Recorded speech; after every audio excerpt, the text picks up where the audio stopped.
Assalamualaikum warahmatullahi wabarakatuh.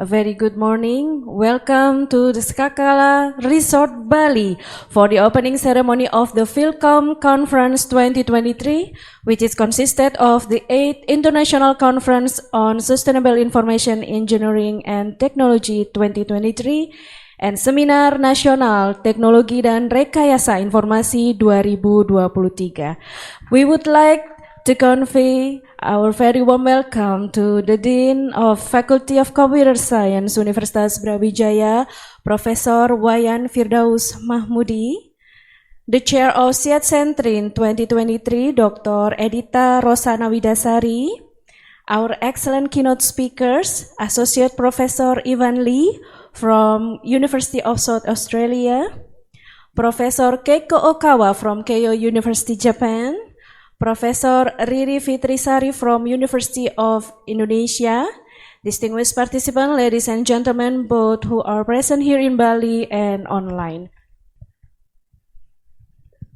My name is Ristika Nestiorini and I am the Master of Ceremony for this event. On behalf of the organizing committee, we are very grateful to be blessed with health and the opportunity. These conferences provide an excellent opportunity for prospective participants to share their current theoretical knowledge, research finding, and experiences in dealing with sustainable information engineering and technology. These conferences will feature presentation by international speakers with cutting-edge session topic. Can we have a round of applause for this event? Thank you. The honorable distinguished guests, ladies and gentlemen, without further ado, we would like to invite the Chair of SIET SENTRIN 2023 to the podium to deliver a welcome speech. Please welcome Dr. Edita Rosana.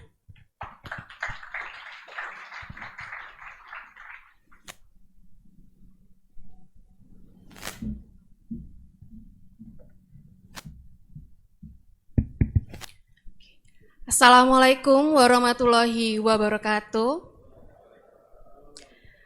Ladies and gentlemen, allow me in this opportunity to welcome all of these conference participants by first praying our grateful and praise to the Almighty for His blessing, grace, and mercies that have made us possible to gather here in this room in good health and excellent condition.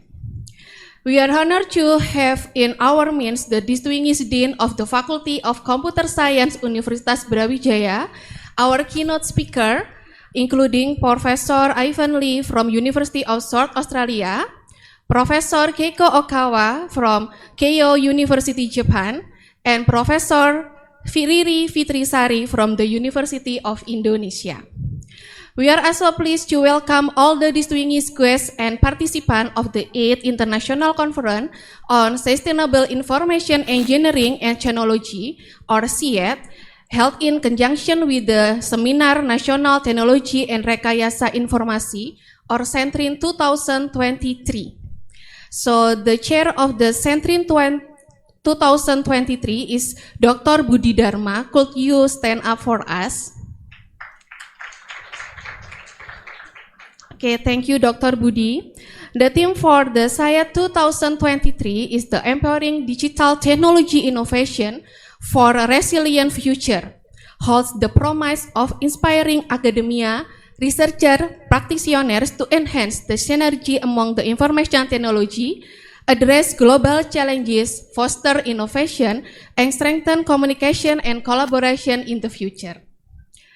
And in this year's SIET holds special significances as we gather in a hybrid format in Bali after a period of hosting in online due to the pandemic condition.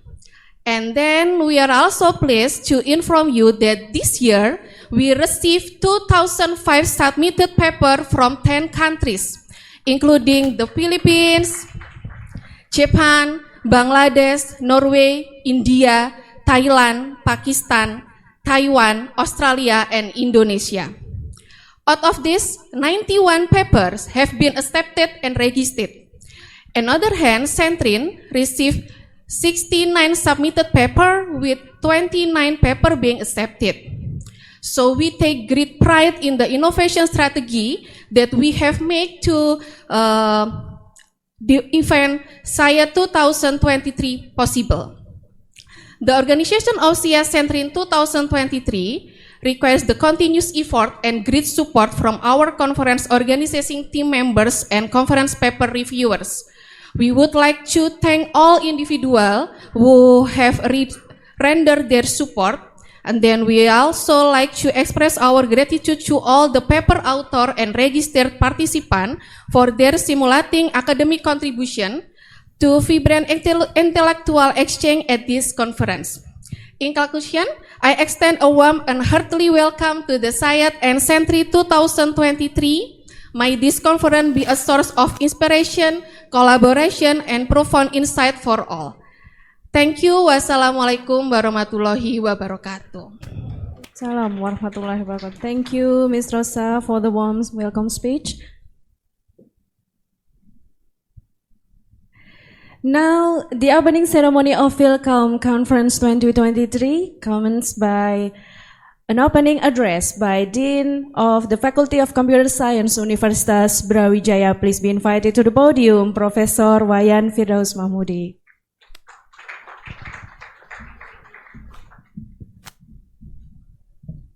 Bismillahirrahmanirrahim. Assalamualaikum warahmatullahi wabarakatuh. Selamat pagi, salam sejahtera untuk semuanya. Good morning everyone. I am very happy because it is the first time after pandemic the conference can be held offline. After 2 years we conduct the conference in online format. On behalf of the Faculty of Computer Science, Universitas Brawijaya, I welcome you here to very important international conference and national seminar. I believe that the International Conference on Sustainable Information Engineering and Technology in conjunction with Seminar Nasional Teknologi dan Rekayasa Informasi will be extraordinary platform for all of us to share the latest technology, the latest trend, and the best discovery in computer science. We are honored here to have Prof. Keiko, thank you. Also, Prof. Riri Fitrisari from Universitas Indonesia and Prof. Ivan Lee from University of South Australia. Your participation will give us insight and has given it a special feel for this conference. I then express my sincere gratitude for the willingness of all attendants, keynote speaker, and all organizing committee for the maximum effort that has been made to obtain the selection of relevant paper with better innovation, creativity, and scientific contribution. Finally, this event is hopefully able to provide inspiration of better and more optimal research for the success and prosperity of all mankind from developed science and technology. We wish you to success in this conference and may you feel enjoy and comfortable during this conference. Saya juga mengucapkan selamat untuk peserta SENTRIN, Seminar Nasional tapi suasananya internasional conference. Demikian, Assalamualaikum warahmatullahi wabarakatuh. Waalaikumsalam warahmatullahi. Thank you, Professor Wayan, for the opening address. Please remain on stage. We would like to take this opportunity for signing memorandum of agreement between Faculty of Computer Science Universitas Brawijaya and Multimedia System Laboratory, University of South Australia. Please kindly be invited to the podium, Associate Professor Ivan Lee.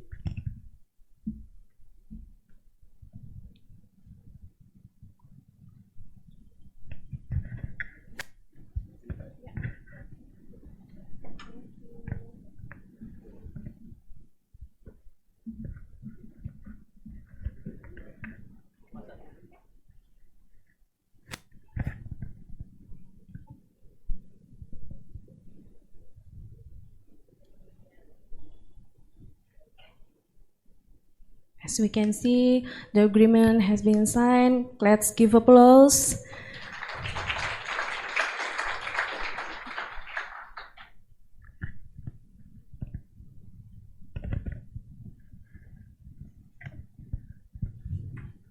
Thank you.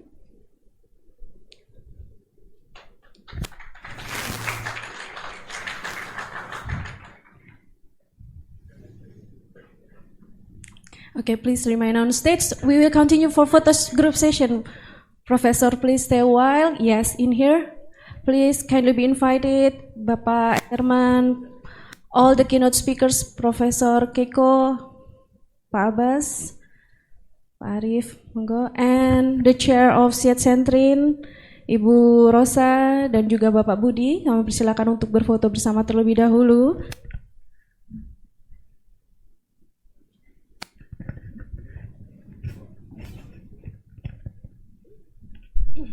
We would like to take this opportunity for a group photo session to mark the commencement of this important occasion.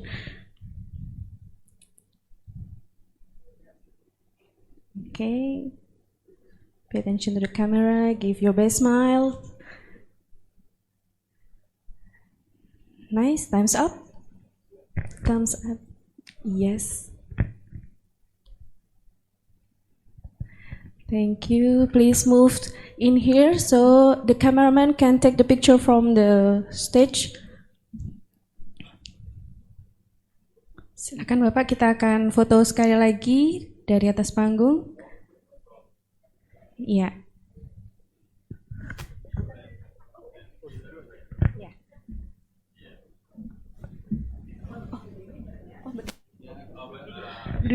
Duduk saja Pak. Iya, silakan.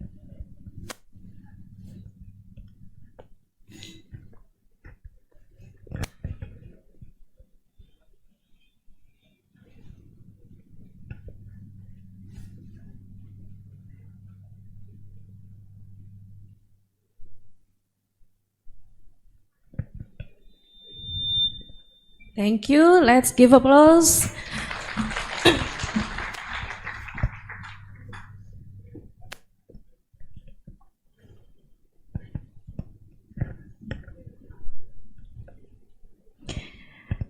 Okay. The honorable distinguished participants, ladies and gentlemen, both who are here and also who are joining virtually in this conference. Now we are going to start our first session. We will hear about the latest updates on information engineering and technology from 3 speakers from 3 different countries. And afterward, their section will include a Q&A on that topic. It is an honor of us to have our first keynote speakers from University of South Australia, Associate Professor Ivan Lee. Now I will hand over this session to the moderator, Dr. Agung Setiabudi from Universitas Brawijaya. Please welcome and give a round of applause.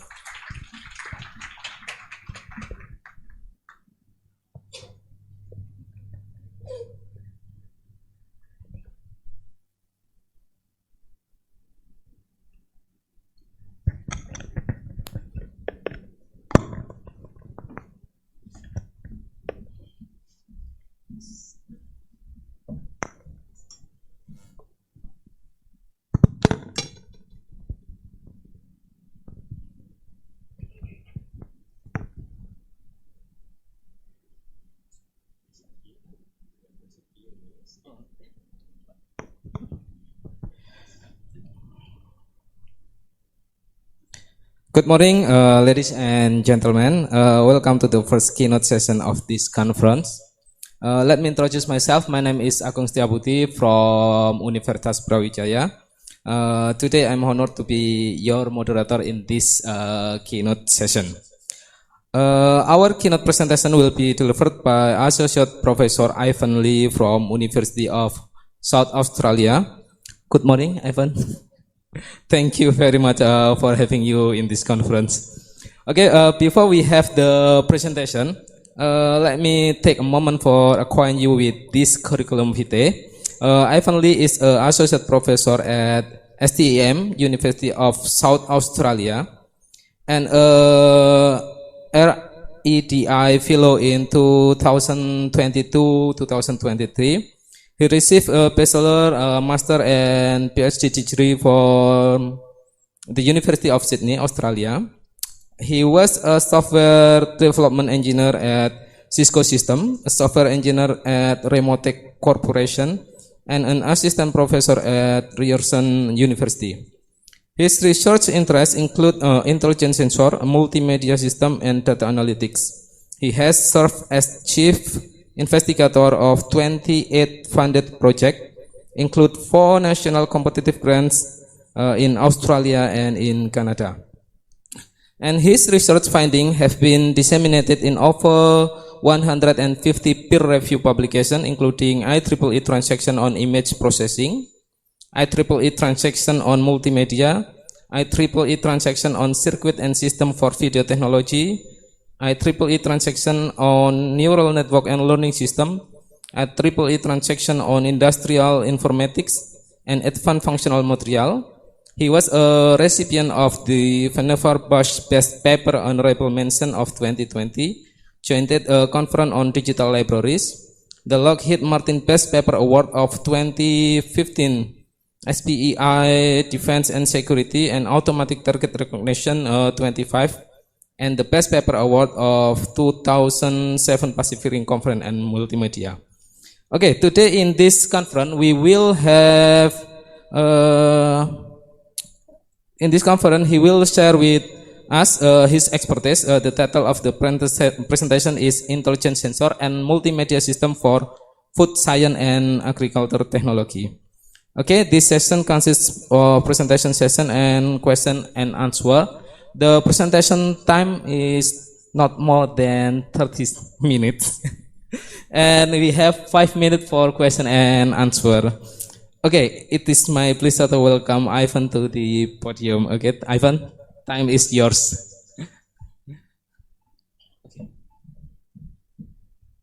Okay, thank you very much. Because of the time constraint, I'll go very fast and jump in directly into the topic. So my name is Ivan Lee. I'm from the University of South Australia. And today I'm going to give a brief overview about the research in my research lab, and then I will jump into the details in food science and agriculture applications. So my research lab works on 3 research directions: intelligent sensor, multimedia system, and data analytics, working on hardware and software solutions for data collection, transmission, processing, and analysis. It applies in multidisciplinary application. I'll be showcase this application and then jump into the main focus presentation. So intelligent sensors, my team has been working on the optical sensors, so using pinhole technologies and doing some computational imaging.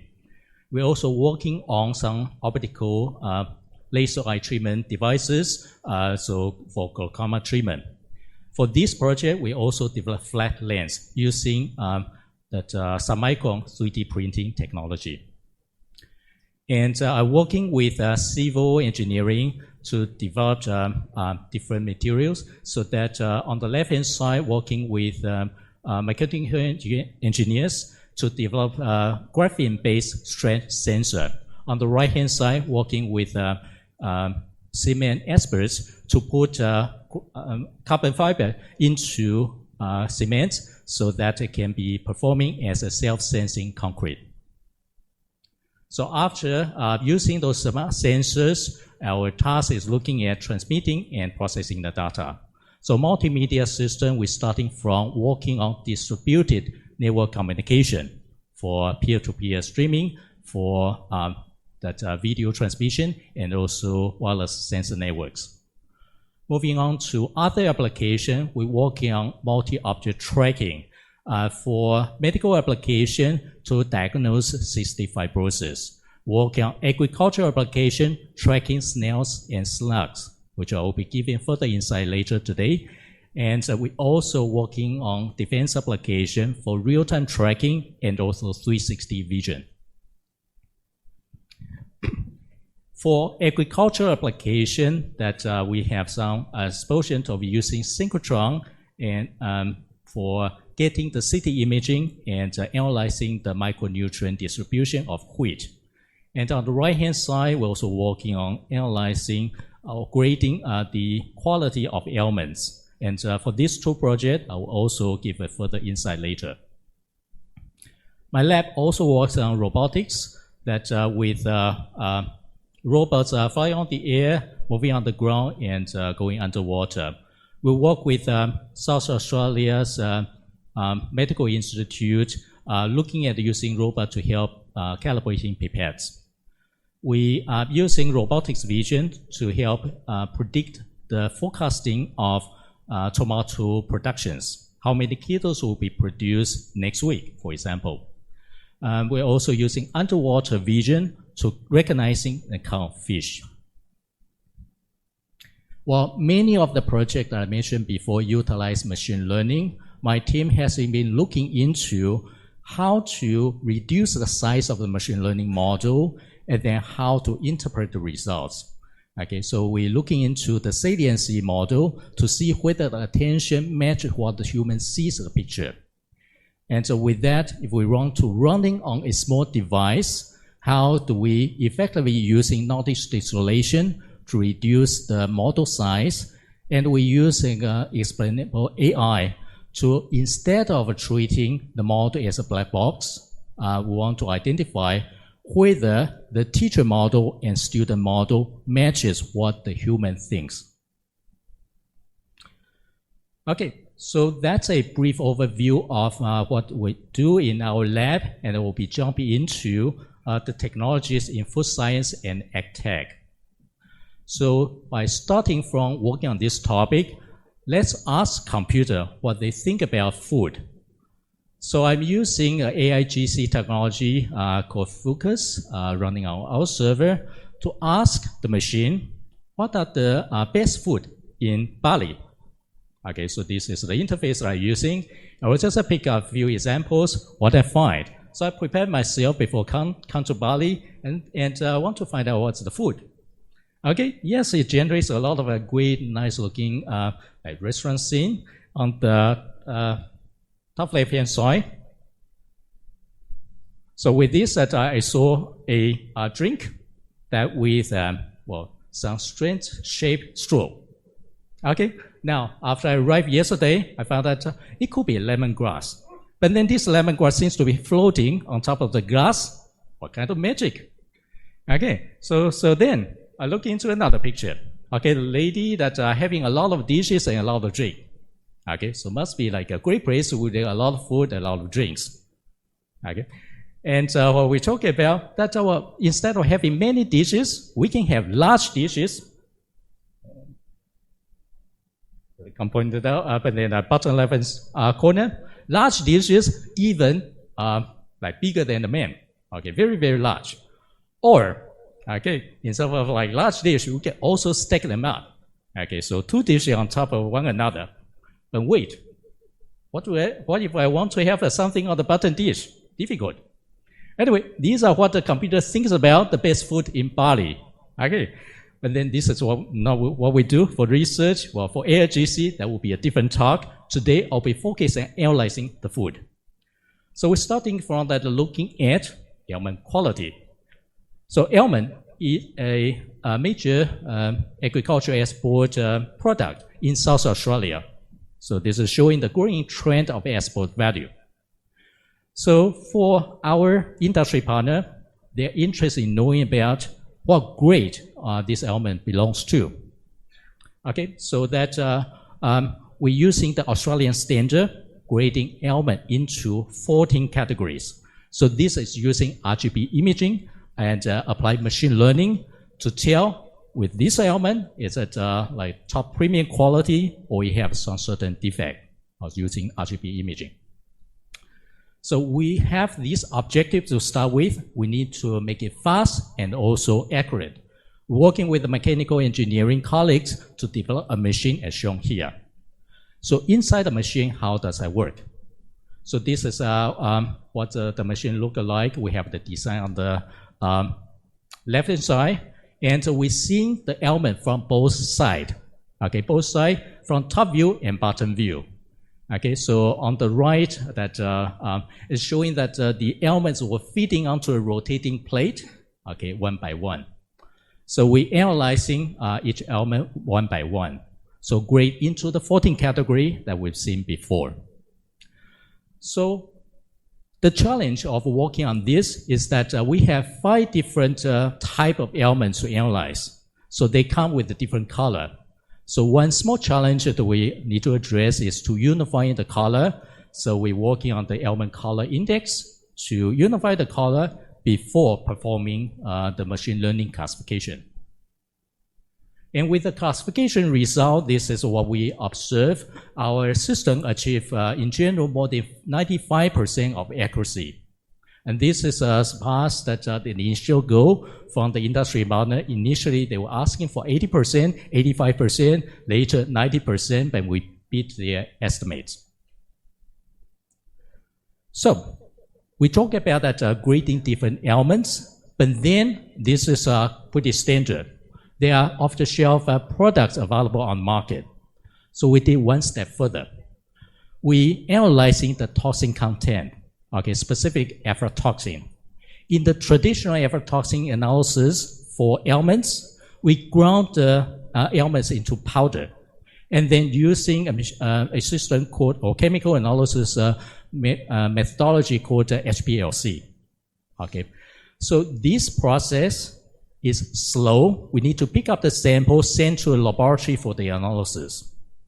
Take a long time. And also, it's by chance, because it's destructive. We can't examine element one by one. We need to select samples. So we may be lucky or unlucky to choose the faulty ones, or the ones with aflatoxin. Okay, so what do?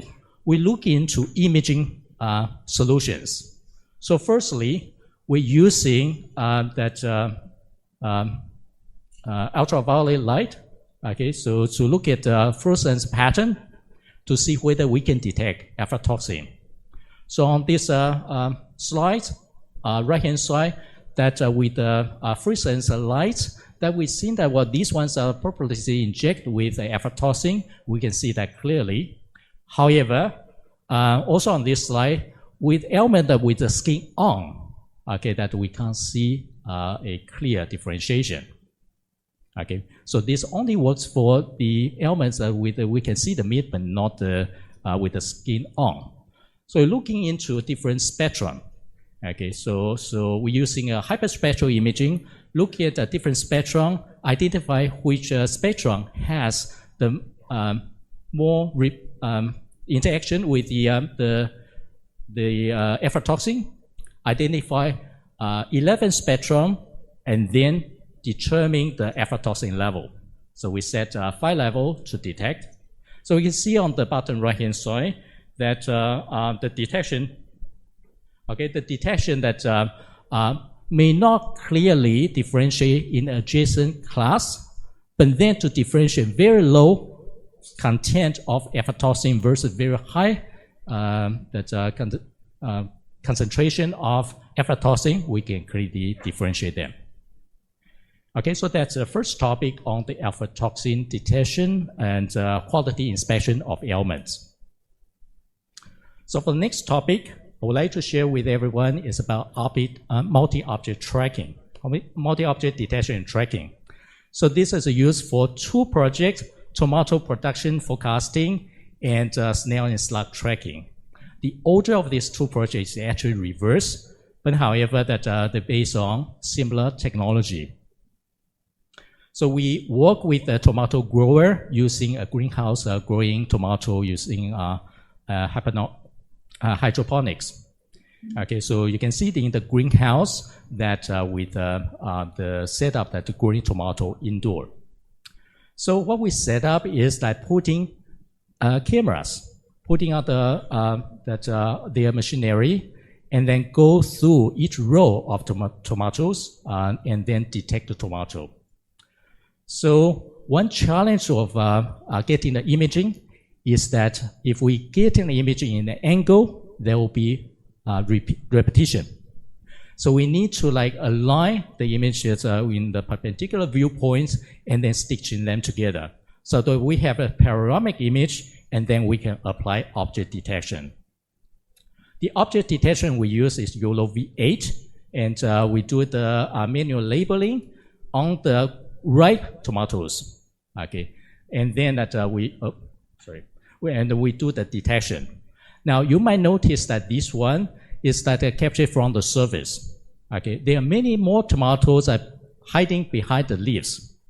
Okay, so what we do is that we do in the estimate. Now, for typical tomato farm, that how many will be exposed to the outside we can see with the camera, and then we estimate the multiplication factor. And then we estimate the weight, so to predict how many kilo will be produced next week or week after. Okay, so moving on to another project, also on object detection, but this time is working with farmers to detect and track the movement of snails. Okay, the purpose of this is to help farmers to identify where and when to place the bait to effectively kill the pests. Okay, so the technology we use, first step, is the same as what we used before, using object detection. Although this one is using an older technique called YOLO V3. Okay, so after detecting the snails over different time frame, we want to track their movement to see whether they are attracted to the bait or just happen to be bypass the bait and take the bait. You can see that in this scenario, some of this like a scenario with a lot of grass, some without, some with a lot of snails, some that with only a few. Okay, so upon detecting the objects, then we move on to the tracking. So what we do in the tracking, we analyzing the images frame by frame. There are some frames we have a missing detection. So basically, we're using adjacent frame. If there's a detection with a high confidence, we fill in the missing part. Okay, so that we can get a proper tracking result.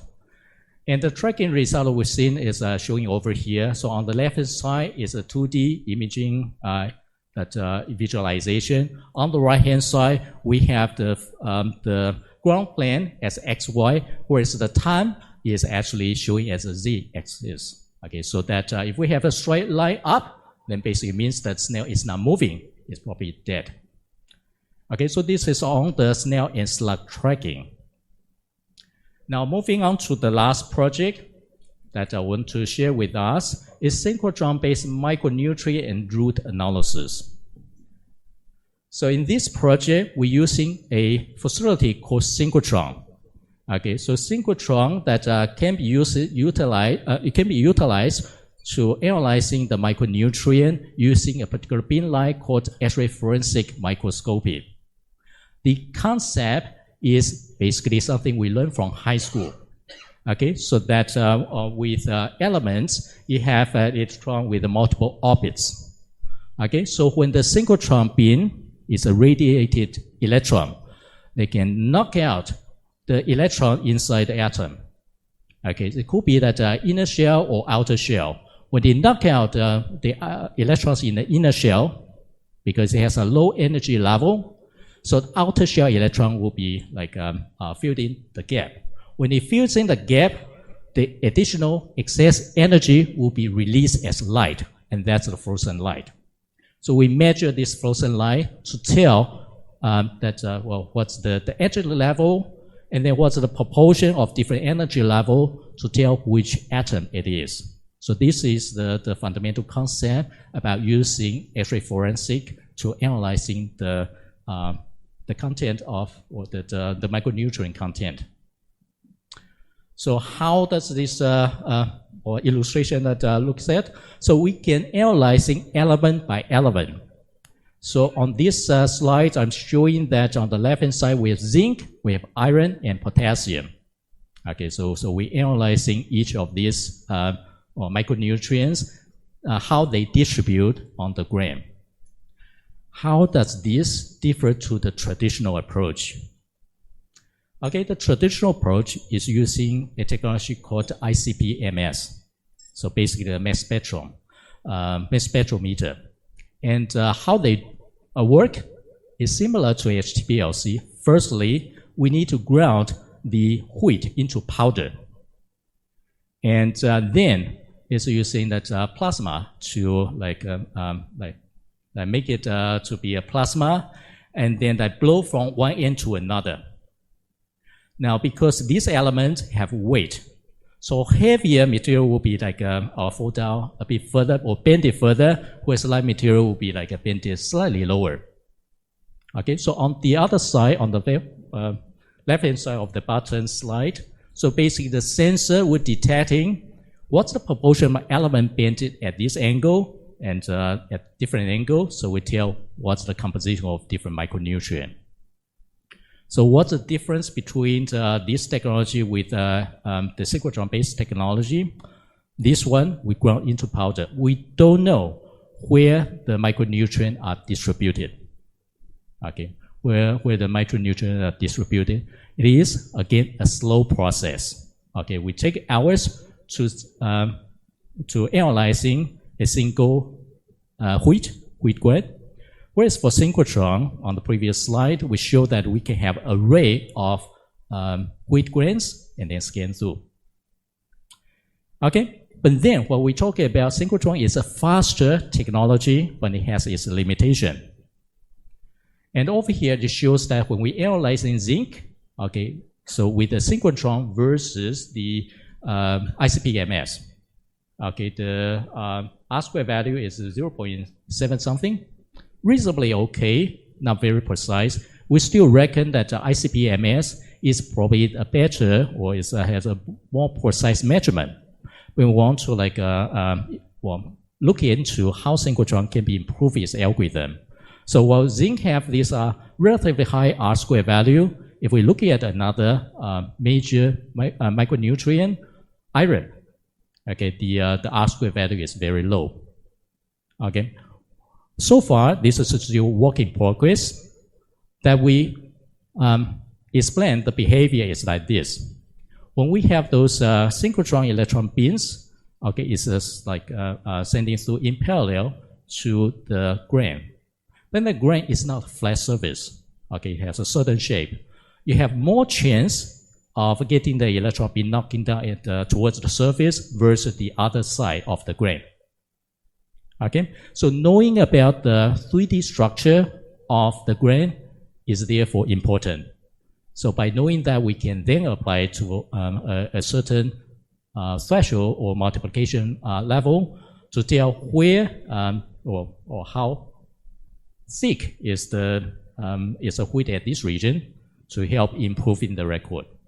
Okay, so our next step is to look into the 3D reconstruction to get a shape to benchmark against the wheat grain. So this is for the synchrotron analysis. Now for synchrotron, that we have another bin line. This is called IMBL bin line, which is basically a high intensity X-ray imaging. Now, for this X-ray imaging that we generated CT. So CT is basically performing the computational imaging of multiple X-ray images so that to generate the 3D images. So after we get in the tomographic image, we then apply segmentation algorithm. So the segmentation algorithm we attempted including the standard 2D unit. Okay, so that we have the result, segmentation results showing over here. And we also perform some preliminary analysis using a 3D DCT, 3D unit to provide a better temporal domain continuity. Okay, and then with the result also shown on this slide. Now it should be noted that our chi-square value is 0.7 something. Okay, whereas the image, okay, is actually look pretty okay. So that's on the bottom towards right hand side. It shows actually slightly better than what it's supposed to show. That's because that part of the training data is also showing on this diagram, so that we have some continuity coming from the training data. Okay, but whereas the inference data will be even lower. So what we see is that there's a big room for improvement. And especially with this direction, if we want to reduce the radiation dosage, or in other words, that faster scanning time, then we hope to derive a new algorithm so that we can scan faster with low radiation dosage to have a good detection result. And this study, we hope to go beyond root analysis, and this can be used for any other X-ray imaging analysis, including medical applications. So this is a few projects that we work on, the food technology and the ag tech, and with many of our research partners that are from the industry and also from the government. And lastly, I would like to acknowledge my team members who has been contributing to many of these research projects. And that concludes my talk, and thank you very much.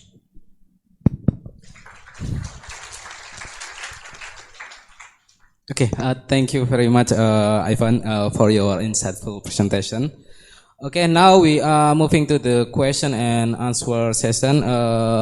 Please, if you have a question, kindly raise your hand. And for the first session, I will give 3 questions first, maybe. Please, if you have some question, raise your hand. Okay. Please, microphone to.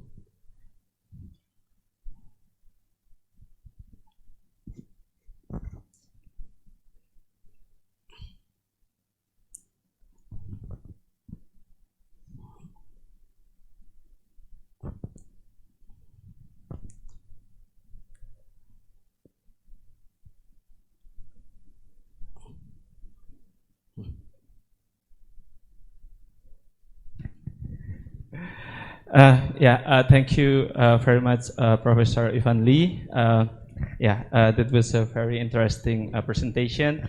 And because my father was a farmer, even though I couldn't continue his legacy to be a farmer, but I'm very interested to use technology in agriculture. So I think that presentation was very interesting, especially for me. And I have some questions. I think if we your work, I think it's more like a collaborative work from many fields, not only computer science, but also from other fields. So my question is actually, how can you arrange all of these people to work together for this one project? And how to recruit, how to manage something like that. I think I need some tips how to work with some people from multiple background and something like that. I think it's not easy, so maybe you can give us some tips. How can you do that? And I saw you have a lot of partners and sponsors.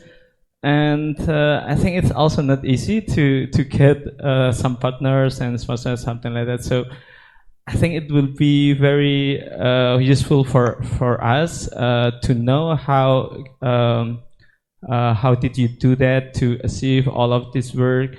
And the last question is, I think you are working for the farm in Australia, right? Can we use the technology for the farm in Indonesia, for example, or in other countries? And can we just use all of your research result to be implemented in Indonesia as well? Thank you. Okay, thank you, Mr. Ali. Maybe the next question. Okay, from over there, please. Okay. Maybe the next question, and we can answer that. Okay. Because we have 2 questions, and I will have 3 questions. Okay.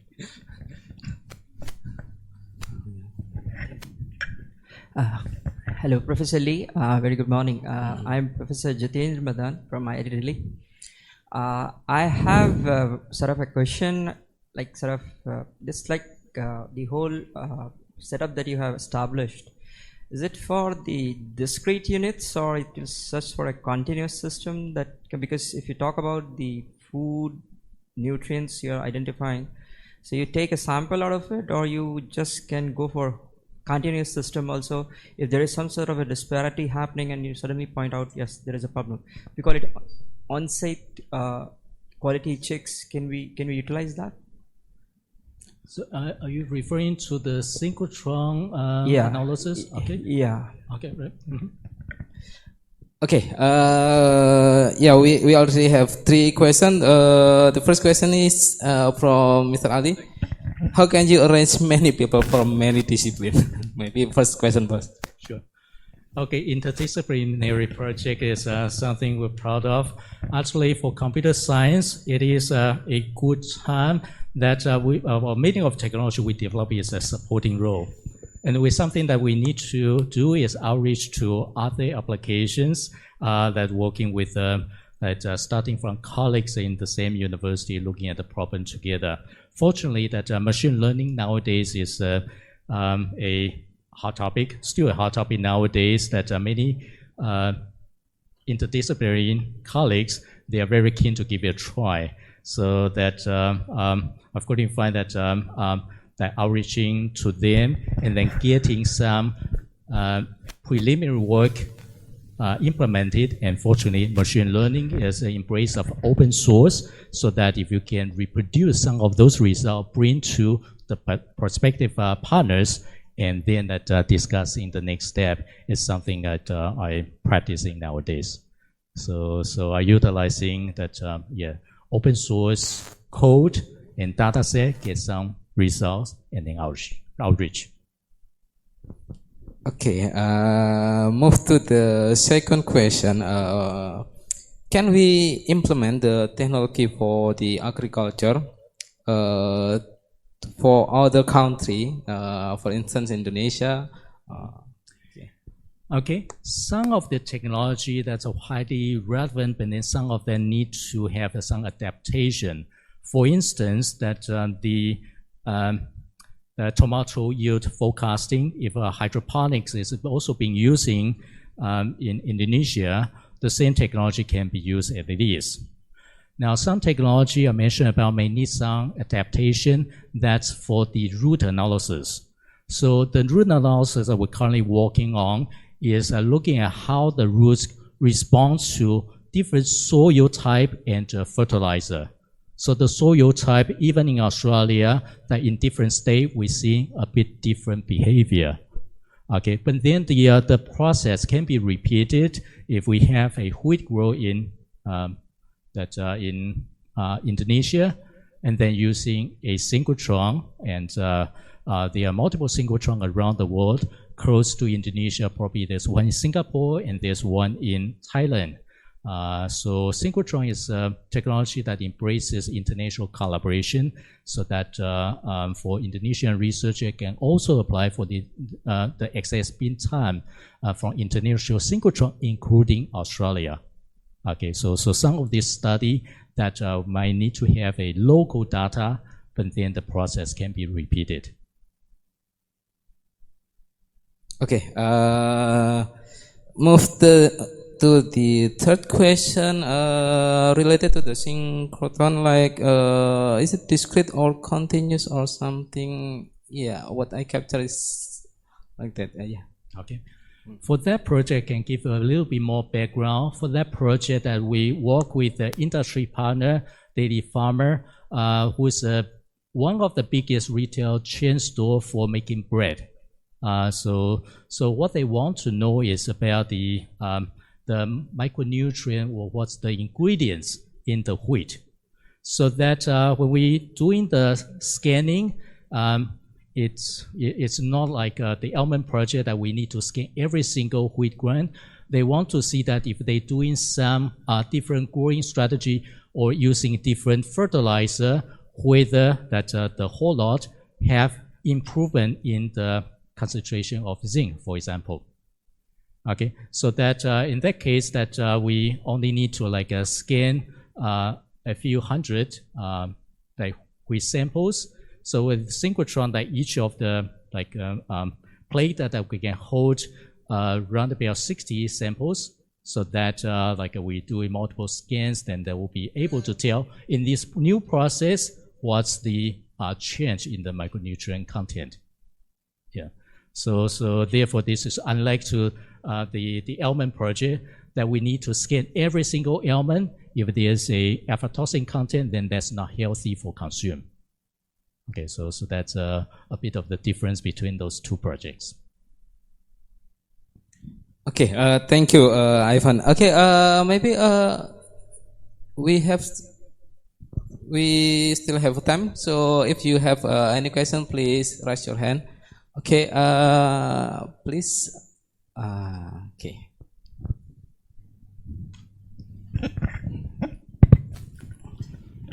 All right, thank you, Mr. Lee. My name is Evan, and what I would like to ask is, on your presentation, there was a thing about the tomatoes for the direction for the tomatoes itself. So, what would you be your planning to extend this project so that it can be scaled, economically?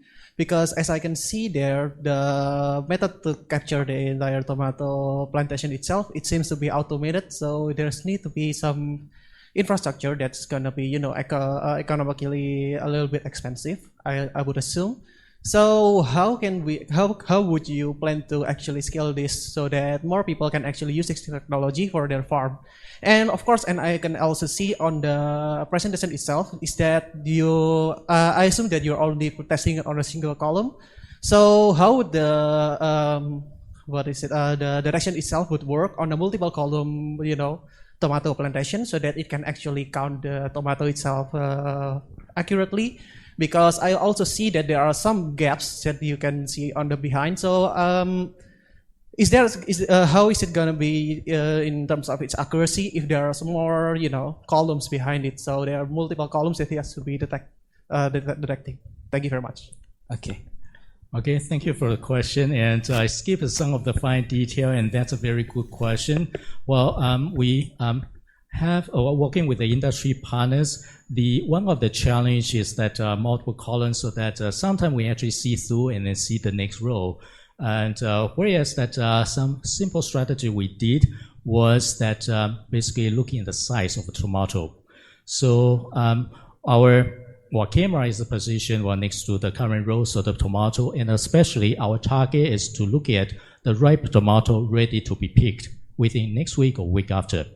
So then there will be have a decent size. Okay, so that's a bounding box. So when we're using the object detection algorithm, the output is a bounding box. We're looking at the size of the box to tell whether this is big enough. And if it's too small, we ignore.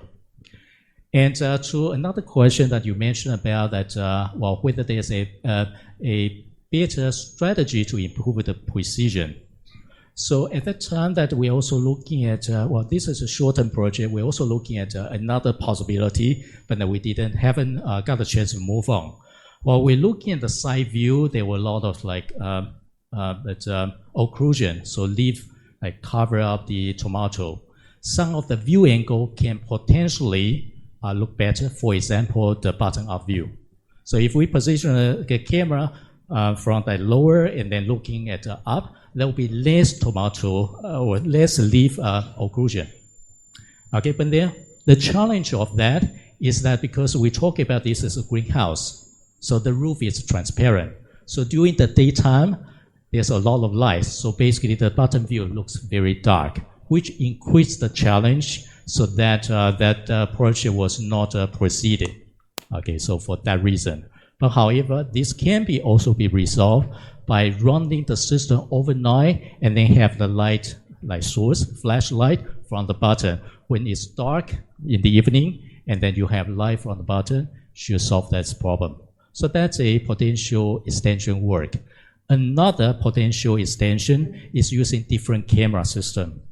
So that imaging system like a near infrared is good for detecting whether the fruit or vegetable has the water content. So using a different imaging, multispectral imaging, cover the near infrared range could be another option to increase the precision. So all these are the future work that's, as you pointed out, the precision could be further improved. Thank you. Okay, thank you, Prof. Ivan. Okay, maybe the last question, please.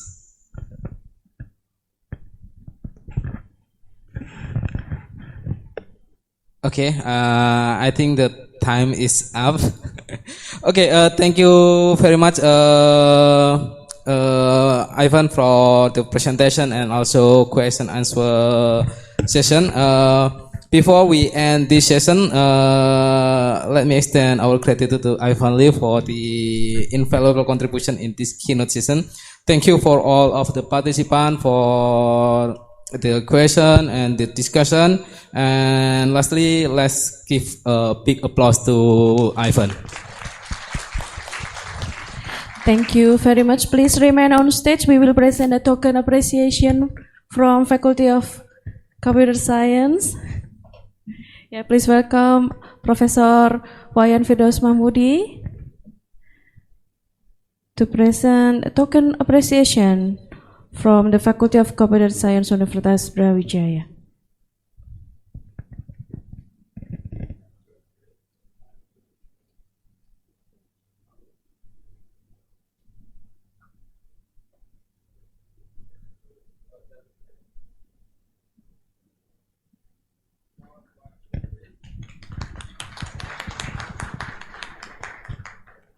Thank you. Thank you, Professor Ivan Lee, for the outstanding presentation. We will have a transition for a while, and the following keynote speech will start afterward. Thank you very much.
Okay, distinguished participants, ladies and gentlemen, now we move to our second keynote speaker.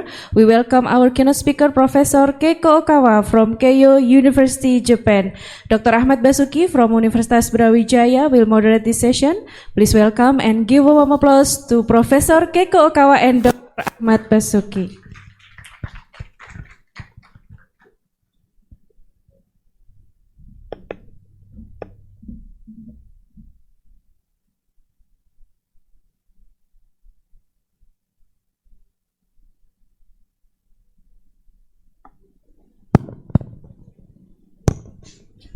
Bismillahirrahmanirrahim. Assalamualaikum warahmatullahi wabarakatuh. Very good morning, ladies and gentlemen, all the keynote addressers, Prof. Ivan, Prof. Riri, the deans and the vice deans, and all of us in here. I believe we are happy all together in Bali, in the Sakala Resort. I think some of you are enjoying the moments in Bali, right? Okay, we come into like the second keynote speakers. The first one was very extensive works. I believe also like involving so many stakeholders all together. And we'll see the next keynote speaker, which is Professor Keiko. Before that, I'll introduce myself. My name is Ahmad Basuki, or some or known as Abbas, something like that, from Computer Science, Faculty of Computer Science, Universitas Brawijaya. Today I'm honored to be your moderator and moderating you in the second keynote session. The keynote session presented will be delivered by the esteemed Professor Keiko Okawa from Keio University. Thank you for your participation in here. Before we delve into his insight presentations, let me give some illustrious backgrounds of her work. Even though I think I myself cannot able to describe so long story, but at least Professor Keiko Okawa been like before joining to K University, like having like professionally involved in technology developments and IT in Japan, also in US for about 12 years. And then starting from like 2001, working specifically in higher educations and ICT research. She has been like directing and chairing numerous projects, I believe, in Asia, centering on the global education environment.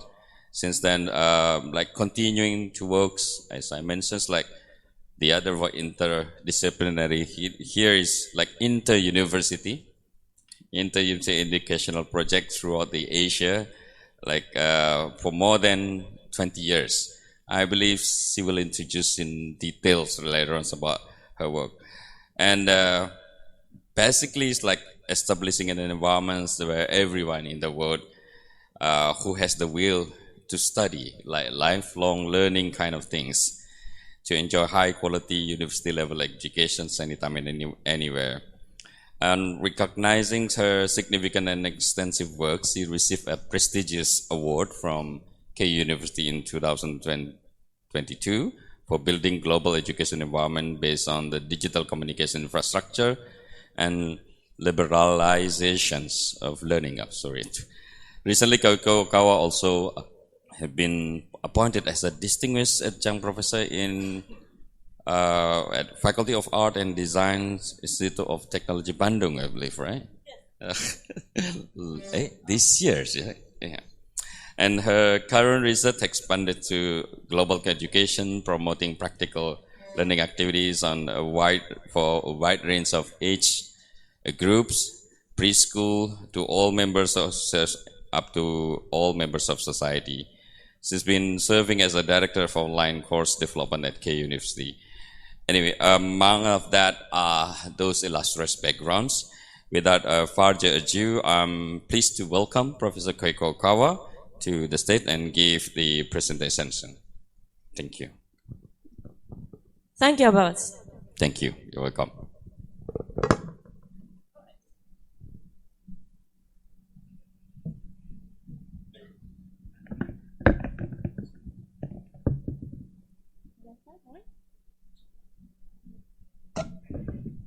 morning, everyone. Thank you so much for inviting me to this wonderful conference. And today I would like to talk about fostering sustainable futures through collaborative innovation. So today's conference includes sustainability. So I would like to frame our work from the sustainability view. And we believe collaborative innovation, collaboration is very, very important for the future sustainability. And I'd like to share how we've been doing. Okay. So why should we collaborate?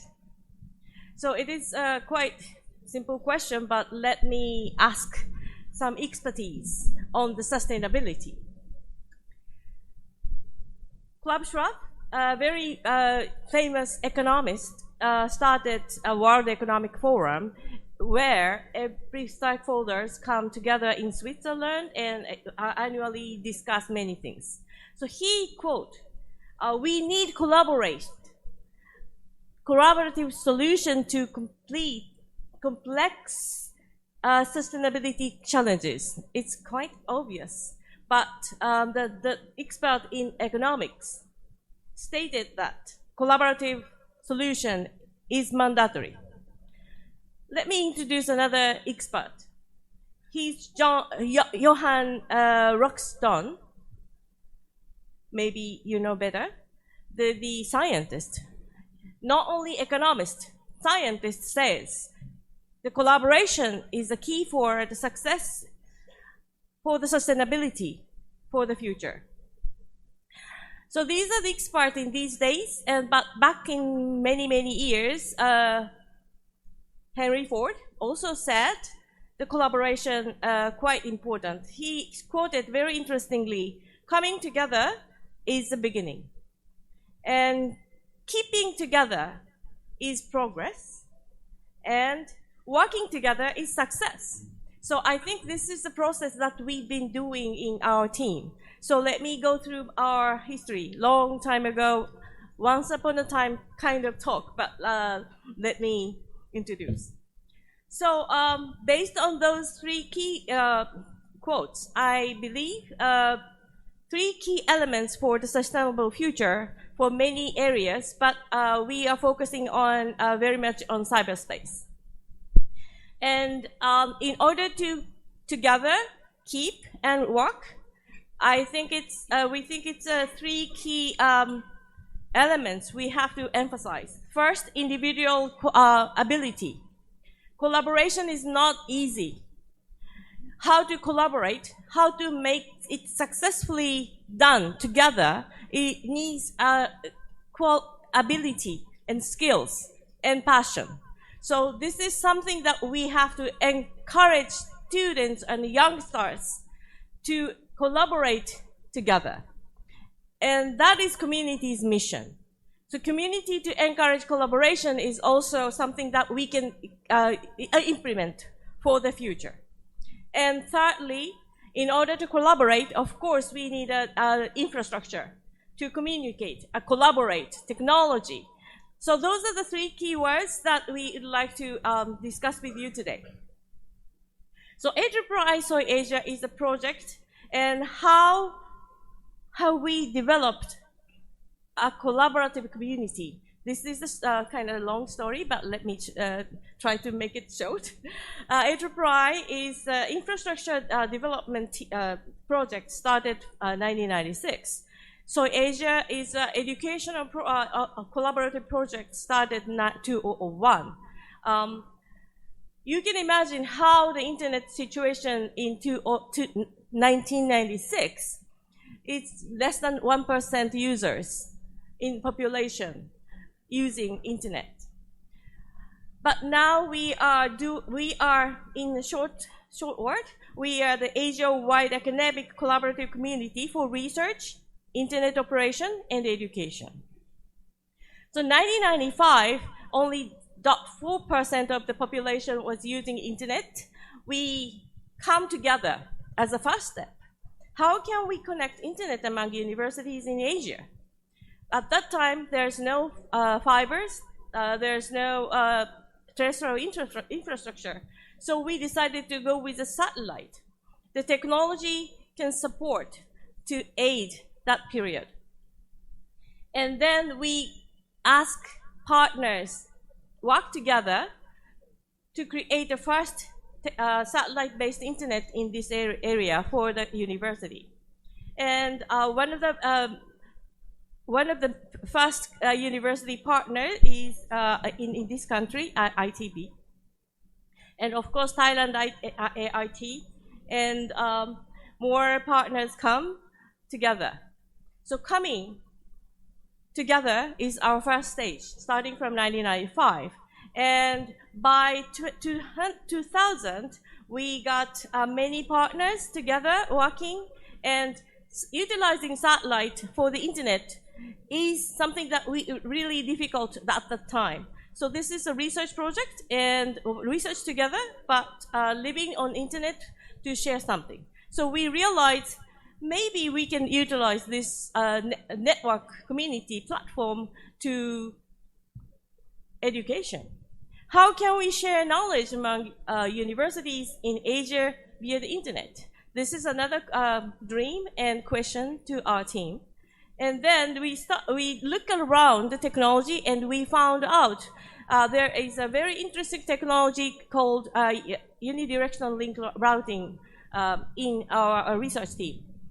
That allows us not to utilize fully satellite, because it takes time, costly, and it is very difficult to get the license in some countries. So we decided to go with the half of the downloading bandwidth is utilizing satellite, but going up to the regular internet.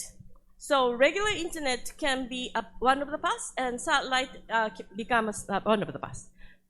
No, this is not the perfect situation, but much, much better than only using terrestrial. So technology sometimes help us for the programs, and we do not have to go beyond. I mean, we do not have to wait until something to come. We can utilize the technology around you to solve the problem. And then utilizing that technology, we set up the learning environment that every university in our partners can take any lectures from worldwide. Keio University connecting to many places, Europe, America, and many places to get the lecture and go through a gateway into everyone. So at that time, that was quite interesting to share the knowledge among partners. And getting more partners, and not only getting just the receiving the services. This project is also very unique to have operators ourselves. Operate our network ourselves is our key. We don't give, we don't get, we just working together. So learning together, and this is the first operators workshop in 2002. From the very beginning of our project, we emphasize on learning together and keep our environment keep our environment by ourselves, not asking others. We do live on the environment. That's why we maintain, and we are very happy to get the capable partners, youngsters. We were young. We are not young anymore, but still working together. See ya, Buzz. And more partners coming and keep together is a period of 2001 to 2007. And end of 2007, we got so many partners around Southeast Asia, as you can see. And the 5 universities in Indonesia is a major partners in our project, driving a lot of activities. And of course, UB is one of the major partners, and we are working closely towards the future every day. So 2007, only 20% of the population is connected to the internet. Utilizing satellite, and we are learning together, researching together in Asia is kind of has been our norm since the beginning. And then let me briefly talk about how can we use our limited resource effectively. So it's not just the internet we use. We have a lot of technology to make it utilize. Satellite is a limited resources. So maybe Abbas, you've been involved in many research projects like web cache with prefetch and IPv6 deployment testbed. And in addition, link routing is our protocol that propose IETF and get the standard. And policy routing to make the link utilize efficiently. And a lot of challenges underneath the internet connectivity. But this is something that we are doing every day now too. We are not just users. We are developing, we are creating internet cyberspace together. So let me go through many technology and many researches behind. That's my message. I'm not talking about those details, but so next dream is how can we collaborate and contribute for the disaster recovery. As you know, we have a lot of common challenges called natural disasters. And we partners encountered many difficulties in many years. So we decided to go with utilizing more in our environment, like knowledge sharing, not only knowledge sharing, but first aid connectivity support. I'm not going to detail, but once connectivity there, we have a lot to do, and we can support more people. So that's why we try to connect many places and many difficult situations. Even in March 11, Japan, and our team went to the Tohoku area and visited to connect many things. So how can we share excitement with wider community? Now we know we can share our knowledge and learning together, so why don't we expand our community? So this is an example of conference sharing around the Asia.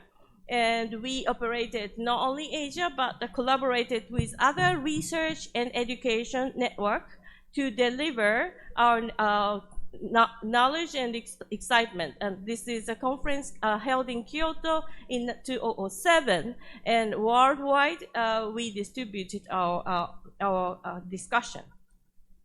So then 2008 to 2016, working together is our stage. And for example, we shared astronauts talk with the children, and utilizing 720 high HD quality video. That at that time it was quite innovative.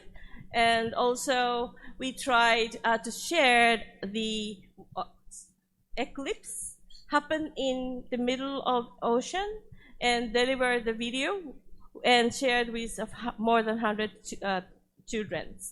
So behind, there are so many difficulties and challenges and technologies research, but we were very happy that one of the children talked to me that I want to be a scientist in the future. So this is something that we can deliver, that we can share with the future. And so Timor-Leste is now connected in our community. And end of 2010, we had more connectivity there. The worldwide internet population is still to 28.8%. That was about 13 years ago. And then still working together, getting a big classroom, and we tried many things together, going to the World Heritage in Asia, a lot of things we do. because this is a period of working together. And now, 2016, we have a moment that we think we have to do something next generation. What we gonna do on top of this environment, and what we should do. And transition towards the next stage started 2017. First, we started to think about online education seriously, and we started the MOOC platform development together. And also, this is the MOOC platform, and helped by a lot of students and researchers at UB. And 2019, we got together and decide where we go. And then COVID-19 came, but as you saw, we were ready for communicating on the cyberspace. So we were not confused. We were not in the trouble. We were ready. So we switched to online communication, daily, monthly, weekly, we collaborate. And then satellite, Keio University, need to be stopped because of the conflict with the 5G bandwidth in our campus. So we decided to go with, okay, every partner has now a fibers. Why don't we switch to fiber-based infrastructure? So we stopped our satellite and think about next stage. And now AP-NIC Foundation supporting our activities. 2022, 66% is connected. Many partners still with us.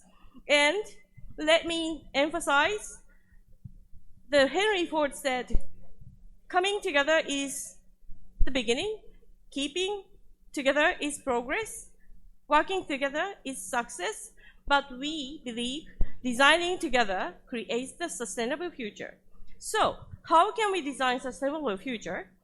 The first thing we emphasize is sharing a mission among partners. There were some questions from the previous keynote speakers of how we can go together towards the goal. I think sharing mission is very important. From the beginning, 2003, 2006, also 2008, and 2016, time to time, we get together and everyone realize our mission to go. So this is one of the key of the success. And co-designing sustainable future, we restructured, reframed our activities in layer in this picture. So starting from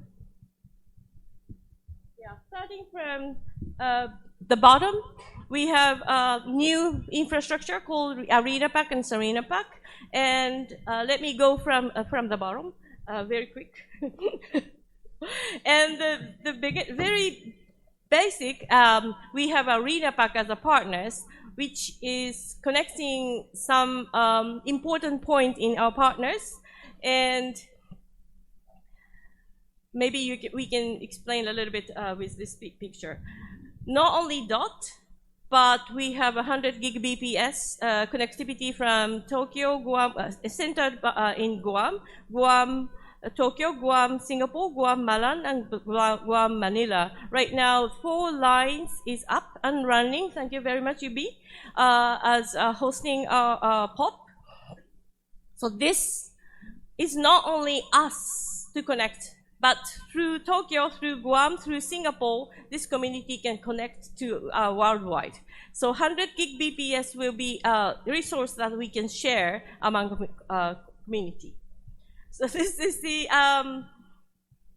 model, and we created for Internet Governance Forum held in Kyoto in this month and demonstrated this globe.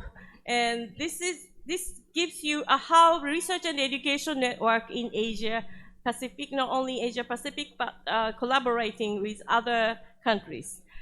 Research and education network is very important for us to design the future and try out new things. So we are strongly promoting REN, and this is one of the exactly happened last year in Bali, and we agreed on Indonesia's government, Japanese government to work together.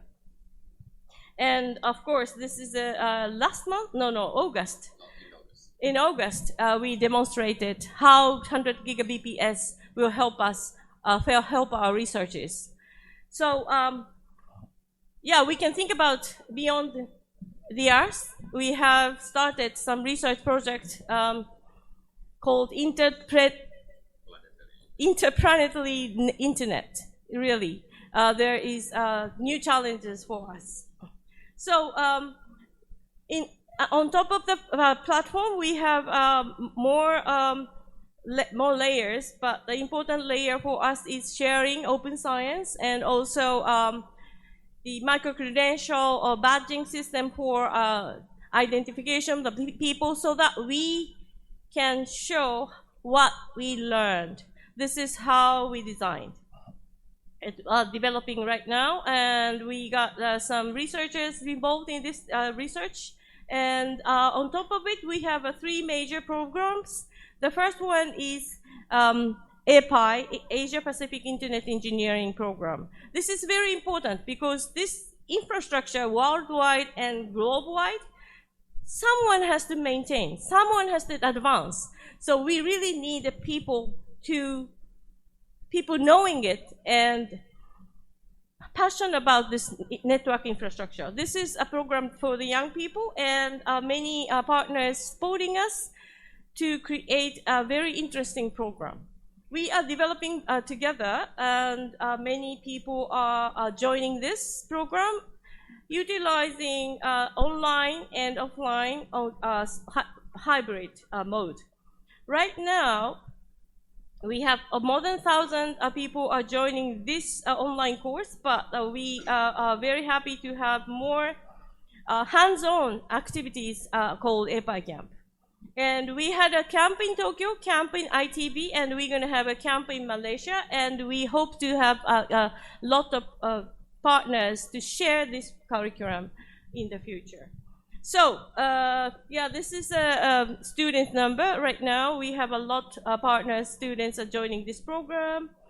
So, I'd like to conclude my talk, probably. Still have time. Oh, still have time? Okay. Let me go through.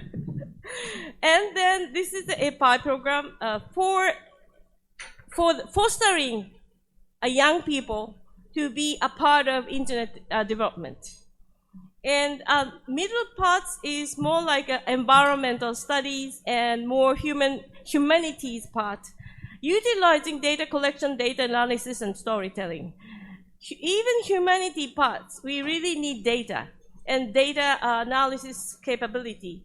That will enhance us to collaborate among students. Right now, I mean, last week, I think many university students in Asia Pacific jointly went to Hokkaido in Japan. They learn together in 1 week, 10 days, and get together and discuss about the issues in the field utilizing data. And last component is community-based research. And community-based research is new framework for promoting multi-institutional collaboration research among partners, and for encouraging innovation to solve the problem in our community. So not only one single country, one single site, but some of the sites have a common problem, similar problem. So this is a stake framework that encourages people to work together in research. So we support some of the resources, computer resources, and disk space resources, cloud computing environment for the cycle for the program, and these are the ongoing project right now. I just visited Malaysia to see the progress of the IoT, public transportation, last month. And it was very interesting moment that students get together from many many universities and celebrating a progress of the development of the research. And I think some are from UB. Yes? Okay, good.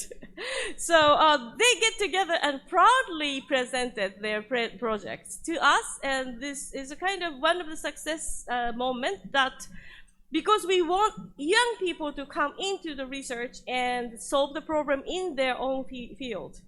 Of course, methodology is very innovative, and youngster could come up with this kind of idea. That is very interesting. So this is CBR, community-based research, and encouraging different institutions get together and research together for involving young people. So before closing, let me re-emphasize we need a individual ability to collaborate. This is something that we foster young students, young researchers through CBR, API, and Insignia, the platform. And community to encourage collaboration is actually we, Soy Asia, AIII is always emphasized and trying to create a place that people want to collaborate. And communication infrastructure to support collaborative activities. This is very strong parts of our community, and we have a lot of internet development team around the Asia Pacific, and internet needs really a collaboration to make it healthy. So this is also very proud of. So thank you very much listening to my talk.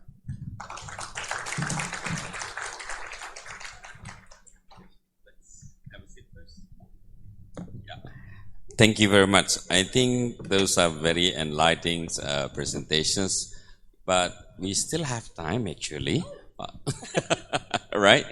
And I believe some of you, all of us in here are very delighted to hear what kind of lesson learned of so many, or as I mentioned earlier, numerous projects in the Asia Pacific to fostering sustainable collaboration and come up with some innovation to make the community stronger and stronger through educations. By now, I'd like to invite the participant maybe. Okay, one questions. And to make it easy, just every questions then directly responded by Professor Keiko. A very good morning, Professor Okawa. This is Professor Jatin from IIT Delhi, India. I have few sort of what you call it, an appreciation for you that you have really been working on ground. You have been interacting with people and sort of looking forward how the growth of the IT sector is really happening out there. You talked about something on the resilient society. I need sort of, because we talk on a lot of things in the business context, like resilient supply chains and resilient, but resilient society is like sort of something very new I have heard about. So can you just slightly elaborate about what exactly you really mean by it? That's my question out there. Okay. Okay, I'll let Prof. Go directly answer that. Okay. Thank you very much, and thank you. Very interesting question, resilient society. As you know, we are a kind of infrastructure and internet-based cyberspace collaborative community. So what I mean for this resilient society is strong towards something happens in many layers. First, infrastructure should be resilient. And we have a lot of technology that make it resilient. However, technology advance and technology is not 100% trustful. So what we are doing now is how can we design harmonized environment infrastructure utilizing terrestrial and space technology, so that once something happens, we would like to provide resilient infrastructure. And second, for the education parts, resiliency is quite important for a resilient learning platform is very important because we are moving around and we have a lot of different technology coming in, but we should continue learning. For example, like a new technology like AI or large learning model, every year, every moment, new technology come to the everyday life. So in order to keep learning, we have many key elements like people have to be strong to keep learning. So ability to keep learning is something that we have to foster. So resilient people themselves, learning environment is also resiliency. And also people are not just learning inside of university, but also after university to a lifelong learning. So how can we make our identification and learning history can be certified or also demonstrated to the world. So platform is not sustainable, platform is not resilient yet. So platform parts, we are developing how can we make a lifelong trustful environment to certify what they learned. And we both keep people to motivated and keep the platform to sustainable. So the resilient is not just strong. Resilient can overcome with using many different flexible technology. That's what I think. I hope I answered. Thank you. Okay, I'm inviting the questions. Okay, one of the questions. Thank you. Please. I think I know him. Yeah.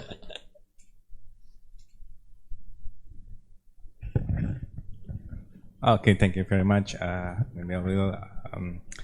My name is Mahendra Datta. I'm from EP. I believe we have met years ago. I remember. Okay, very nice presentation, and I would like to ask a single question that bothered my mind. What is the hardest challenge in developing collaborative project between so many countries with different background and culture? That's my question. Thank you very much. I'll let Prof. go directly answer them. Yeah, thank you for a very interesting but difficult question. That's quite based on the culture. Sharing culture is very important. Sometimes the academic area, some certain academic area do not have any sharing mind. They sometimes close their results, close their research into their own individual work. They do not want to share. So in the beginning, sharing, the first challenge we have to but we have to consider is how can we have a consensus that sharing has a benefit to all of us. So sharing culture, cultivation is a very important and also difficult part. And sharing mission is the next step. Sharing mission is also very difficult and time consuming because each one of us has a different goal. But as a group, we would like to come up with a good idea. Everybody can join. So technology can help both, though, but the two difficulties, I think, sharing culture, cultivation, and mission sharing parts. Thank you for asking. Thank you for the questions. Before we delve into much further question, I would like to a little bit explore what the two questions earlier about resilience community, and in some of your presentation mentions like during disaster, like what happened in Aceh in 2004, this group also like contributing, and then it's like in the recovery coming in the first place, also like cyclones in Thailand, and also like even in Japan, the great earthquakes in 3/11s, I was there also, and then I experienced those like the hardship amongst peoples. Earlier, before that, we have the luxurious of like infrastructure, but somehow destroy. And then, how in your experience and like come up with the means like the idea to collaborate together, students, professors, and researchers, trying to tackle those kind of problem and then make the community stronger and stronger again. We've been facing like a cycle of those kind of things. Yeah, please, Keiko. I mean, we still have the times and. Well, let me try to answer. I think sharing mission is very important, but identify the doable next step among us members are very important, because we can go forward if everybody knows what to do next. So not only theory, not only mission statement, but towards that, what is our next step? What exactly we can do is something that we try to write the memo or write a proposal or discuss and develop even together. So this is step towards the goal. Make sure step towards goal is something that we could survive. What do you think? I agree. It's like highlighting those. I mean, it's like how to say, it's like the setting up missions and keep focus on the goals to foster the sustainable like collaborations and innovations, I believe. Again, some invitings from the floors. Is there any other questions? Okay, one more questions from Evan. Please, the committee help Mike. Konnichiwa, Keiken-sei. Konnichiwa. Kiwa do desu ka? Genki desu. Thank you for asking. Okay, so what I would like to ask is that how can we, design the idea of cyberspace so that we can actually ensure the users' actual safety and their privacy, but also keeping their accountability in motion so that we can also keep their, whatever they do, if they do something that is inherently, bad or something that could affect other people's life in a negative way. How can we design the system so that it can actually be safe for everyone and it can benefit everyone's, hard work, and so that we can be successful together? Thank you very much. Thank you. It's like secure cyberspace. Wow. Difficult. It's all of us. I mean, works. Yeah. Yes. Very good question. Thank you very much, Evan. Security, privacy, many issues still stay in cyberspace. However, those are the problems that still happen in the real world, not only cyberspace, but real world has a longer history than cyberspace that we call civilization. So civilization is necessary for cyberspace as well, because no one, I don't say no one, but not many people do bad things in the real world because we have a civilization and we have a long history of common sense. So I believe we need some time to understand what is the good behavior in the world cyberspace.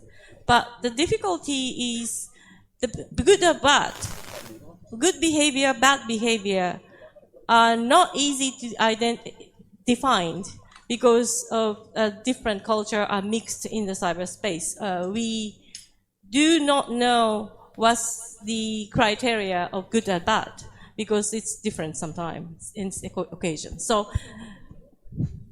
much difficult than the real world. So we really need to work on that with you youngsters. Thank you. Thank you for that. I think that's all for these second sessions.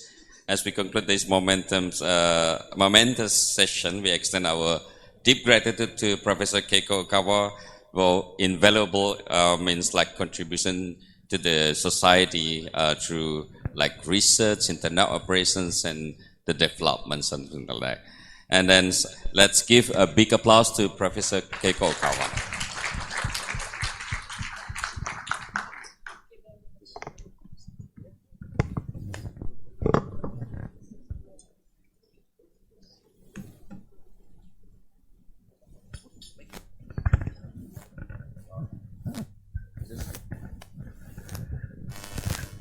Thank you. Please remain on stage. We will continue for token appreciation, and please kindly be invited for Vice Dean, the Academic Affairs, Dr. Herman Tole, to present the token of appreciation to Professor Keiko Okawa.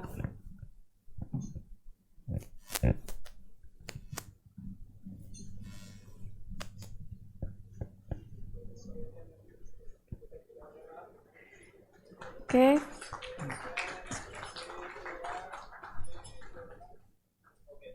Next for the certificate. Okay.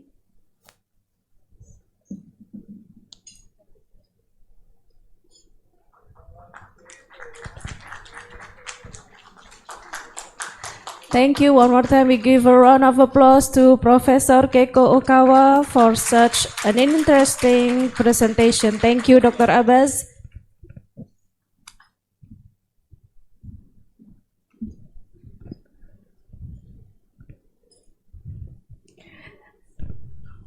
Okay, ladies and gentlemen, distinguished participants, and before we continue to the next session, we will have a short break for coffee or tea. You may take your coffee or tea in front of this hall, and please back to this room about 1 or 2 minutes maybe, just for take coffee or tea. Thank you.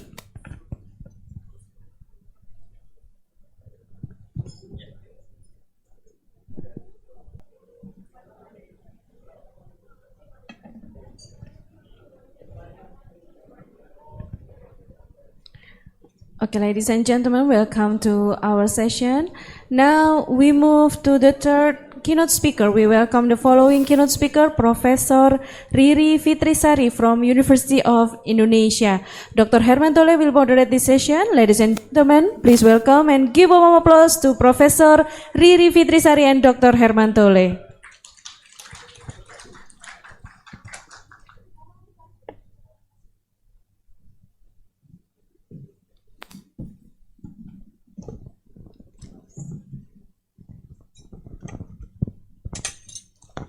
Okay, good morning, ladies and gentlemen. Now we move to the third session of the keynote session in the morning. We have Professor Riri Fitrisari will give the third keynote today. Before she give his speech today, I will read the brief CV of Professor Riri. Professor Riri is a professor of computer engineering in the Department of Electrical Engineering at the Faculty of Engineering, University of Indonesia. She earned a BSc degree in electrical engineering from UI and a master degree in human resource management from Atmaja University in Jakarta.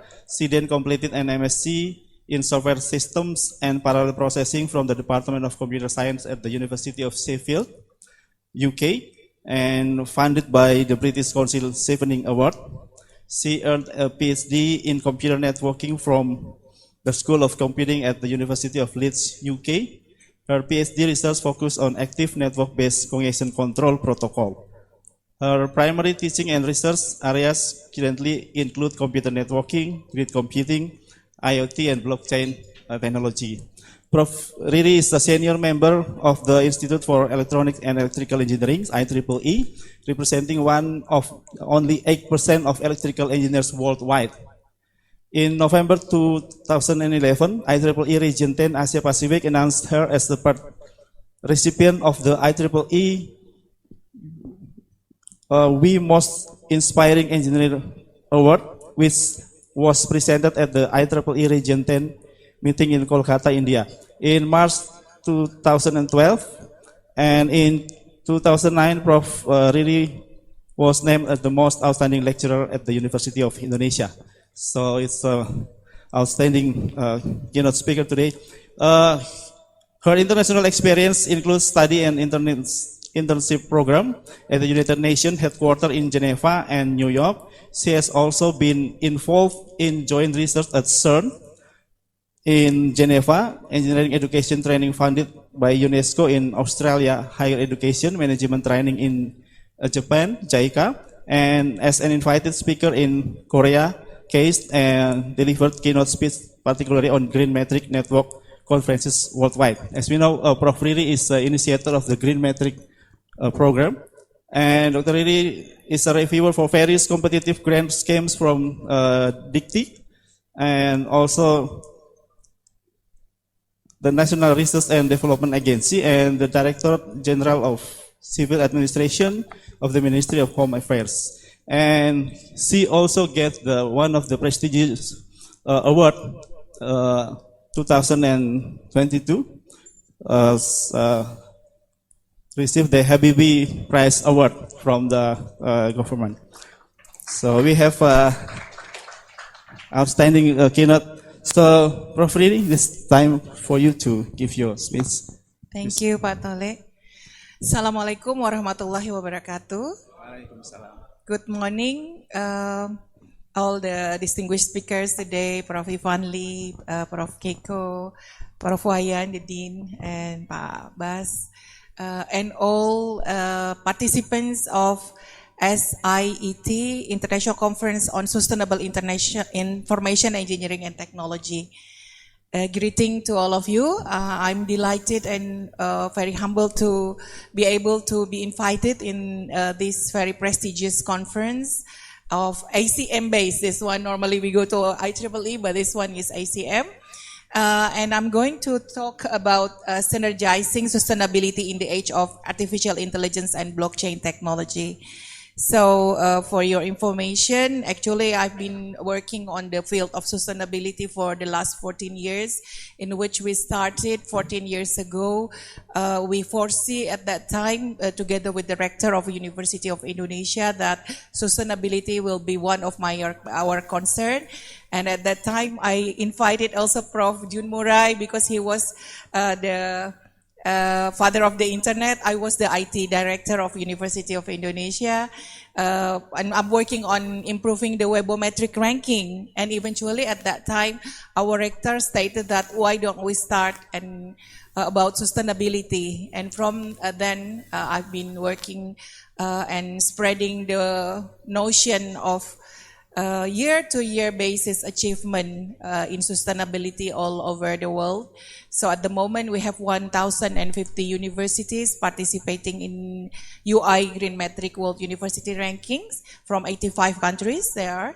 And also, at the same time, we are also extending that into Green City Metric, in which we have the 6 simple indicator of sustainability in campus to a larger community, with these sustainable cities and communities that we are going to be able to pursue in the future. So because I'm teaching blockchain technology, and also AI is something that we've been working in the last year. It was amazing. It was an amazing year. I'm sure that all of you changed the way you work now with the ChatGPT, the existence of generative AI. So today I'm just going to talk about this, how we are going to see how in the age of AI and blockchain we can synergize that. So I'm going to overview the SDGs, AI and blockchain, and also the future trends in sustainable technology and research in advancing sustainability through AI and blockchain, and some emerging trends in smart technology and sustainability. So if we see these 17 goals of SDGs of United Nations, it is really interconnected, and we should be able to address the most pressing challenges now, which is climate change and problems such as poverty, inequality, environmental degradation, problem of war such as what we have in Gaza and also in Ukraine at the moment, and also how we can see that by the 2030, all the dreams that we aim together can be realized, but it's another 7 years. So, well, as engineers, we always try to accomplish the targets and be able to help in that. So I'm sure that all of you also working in Indonesia, the government also evaluate how is your contribution through the SDGs, through the keywords being used from your products of publication, because in Elsevier they have the way of analyzing that also for the profiles of the authors. So yeah, that's are the things that we also evaluated in UI Green Metric for the research and education in sustainability. So, if we see some key technologies in sustainable cities and communities here, I'm not sure if this works. Okay. Right. We can see that there are so many, as an engineer, we have to think about so many applications that we can go through for the 17 Sustainable Development Goals. Take, for example, climate modeling, smart fishery conservation, land usage monitoring. I'm sure that most of you also look into this problem: smart grid, digital twin, smart city, drug discovery, precision medicine, e-health, autonomous vehicle, well, also electric vehicles, predictive justice, disaster forecasting, smart farming. Today also Prof. Ivan talked about how to evaluate snail and many things related to all that we can evaluate through keywords that we are using, and also supply chain, personalized learning, virtual teacher, all related to all the Sustainable Development Goals.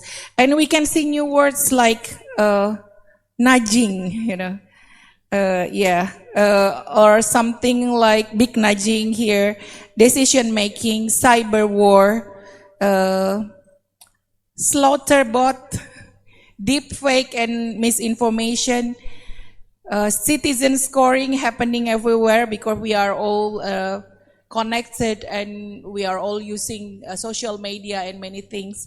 So this is all related to many things, and it can be realized using the blockchain technology and artificial intelligence, two big words that we are working on. So if we move back to see the history of artificial intelligence, during the last few years, we are really amazed on how the machine has learned a lot about from the big data that we have, and create predictions, and different methods have been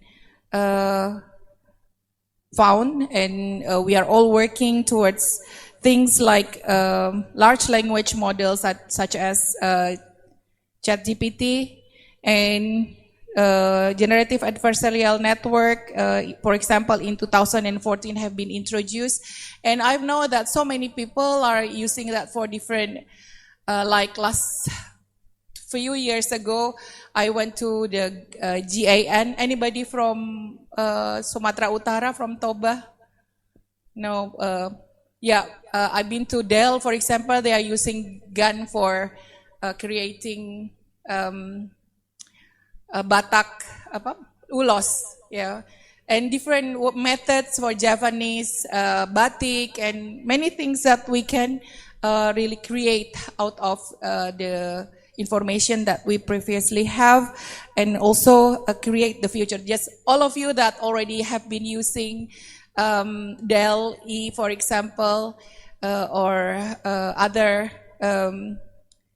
AI that been used for creating pictures and photos, that is really amazing, that we know that it will create new things to challenging things, but also make some of the work that we already did previously becomes,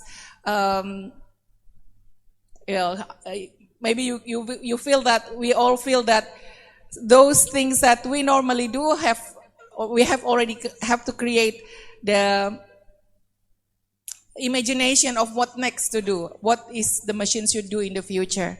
So these are those challenges.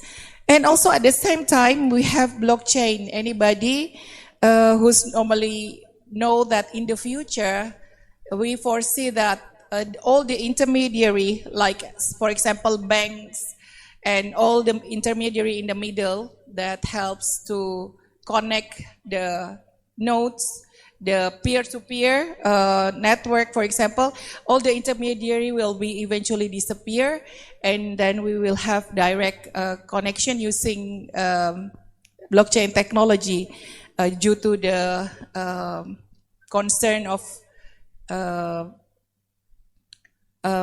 security and also immutability and transparency of our blockchain. So as we can see here, in the when we have, for example, when we use private blockchain or public blockchain such as Ethereum, we have everything that was normally done using transaction will be conducted in smart contracts. And this implementation have been conducted in many places, and also in for public blockchain, for private blockchain, we are using Hyperledger, for example. And this is happening everywhere because even though we don't talk about it during the last year, the word suddenly disappeared, but everyone is working on it, and eventually it will be there in the market for all solutions. So, yeah, so distributed ledger technology and smart contract is with us now. So what's happening is that later we have the Internet of Things and artificial intelligence integration in smart cities happening around us. So it permits decision makers to make informed decision. So we have pre-trained model that has the potential to empower every decision making. So also we have vision-based image processing tasks taken by the smart city sector, for example, in image classification, object detection, and also the emergence of special purpose hardware to accelerate specific computer or intensive operation at the edge. For example, this picture showing Google Edge tensor processing, or NVIDIA are providing Jetson Nano and TXH graphical processing unit GPU, or Intel provide Movidius precision processing, and Apple provide neural engines. All of this is happening, and we are using that to be able to go to the next step of implementation in our system, in our infrastructure, even though it's only a small sector that we can evaluate. But if we are using it in large scale, everyone is using it, it's creating a faster and more intensive calculation and computation. And also some applications such as visual and speech analysis, face recognition, object detection, and deep learning inference can be used. So, actually, in UI Green Metric, we are evaluating, when we are talking about technology, so there are 6 indicators in UI Green Metric indicators. The first one is setting an infrastructure. The second one is energy and climate change mitigation. The third one is waste management. The fourth one is water management. The fifth one is green transportation. And the sixth is the research and teaching and also reporting and documentation in sustainability. When we are talking about energy and climate change mitigation, we are talking about how in one place a building can be called a smart building. And in smart building, actually our standard, which is called smart building calculation, everyone now must realize and evaluate whether their building can be considered smart or not with an easy implementation. I will show it later how it is being asked in UI Green Metric. But for example, in this building, if 6 out of 9 indicators, such as thermal comfort, like this air conditioning, the lighting, the anti-flooding, for example, the firefighting mechanism, the building management system, building information modeling, and all information are provided due to the existence of course, IoT and Internet of Things, sensors and everything, then it can be called a smart building. But knowing that it was not that easy, so that every single meter square of the building can be considered smart building, so we have 6 out of 9 indicators, and then the university leaders or campus can tell that their university's building are smart. So I will show it later. But for this, the benefit of Internet of Things and the integration of the availability. Remember, if all of us, the engineers, can create a new system in which we can predict things and integrate that into our smart buildings, we can do one, predictive analysis. And also the second one is personalized tenant experience. For example, this room setting, you just create an AI implementation in which if we would like to have a flipped classroom, we just click and then all the stuff are moving, becoming places that they can sit together, for example. So it's all can be integrated into one thing that in which they can learn, the system can learn what is the concern that is supposed to be implemented in that particular place, for example. So personalized tenant experience is important for individual preference, adjusting temperature, lighting, and comforting people inside that. And the third one is smart security systems. So the analysis of footage from IoT-enabled cameras to detect security threats and anomalies can be conducted. And also there are places in which blockchain technology can be integrated using different characteristics, such as first one is data integrity and privacy. Second one is supply chain management and the use of smart contract to automatic some transaction that is available with the existing condition of database that we have. And the fifth is sustainability and energy efficiency. This is very important now. We know that we are in the brink of the problem of energy transition. We would like to have net zero energy, but nobody really understands. But by 2060, what is really net zero? The word is important, but we just say it, but it's really difficult to realize. So, yeah. For example, the future trend.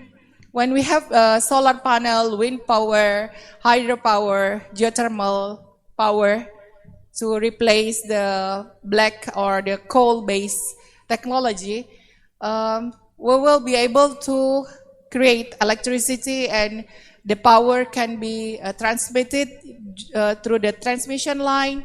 We can distribute in the power grid, and the control center can create the distribution lines to homes, in which the demand side management and energy demand forecasting can be conducted in this transmission line to the homes. And actually many people are talking, for example, for blockchain technology, for peer-to-peer energy trading, for example, when we have more power so that we can share it with other and also put that into the grid, electric grid. And many people are using blockchain technology and try to foresee that to the use of information on the usage of electricity. So optimization of energy market operation and design are something that it can be done. Also, for example, in sustainable technology of FI, we can see that all the information that we have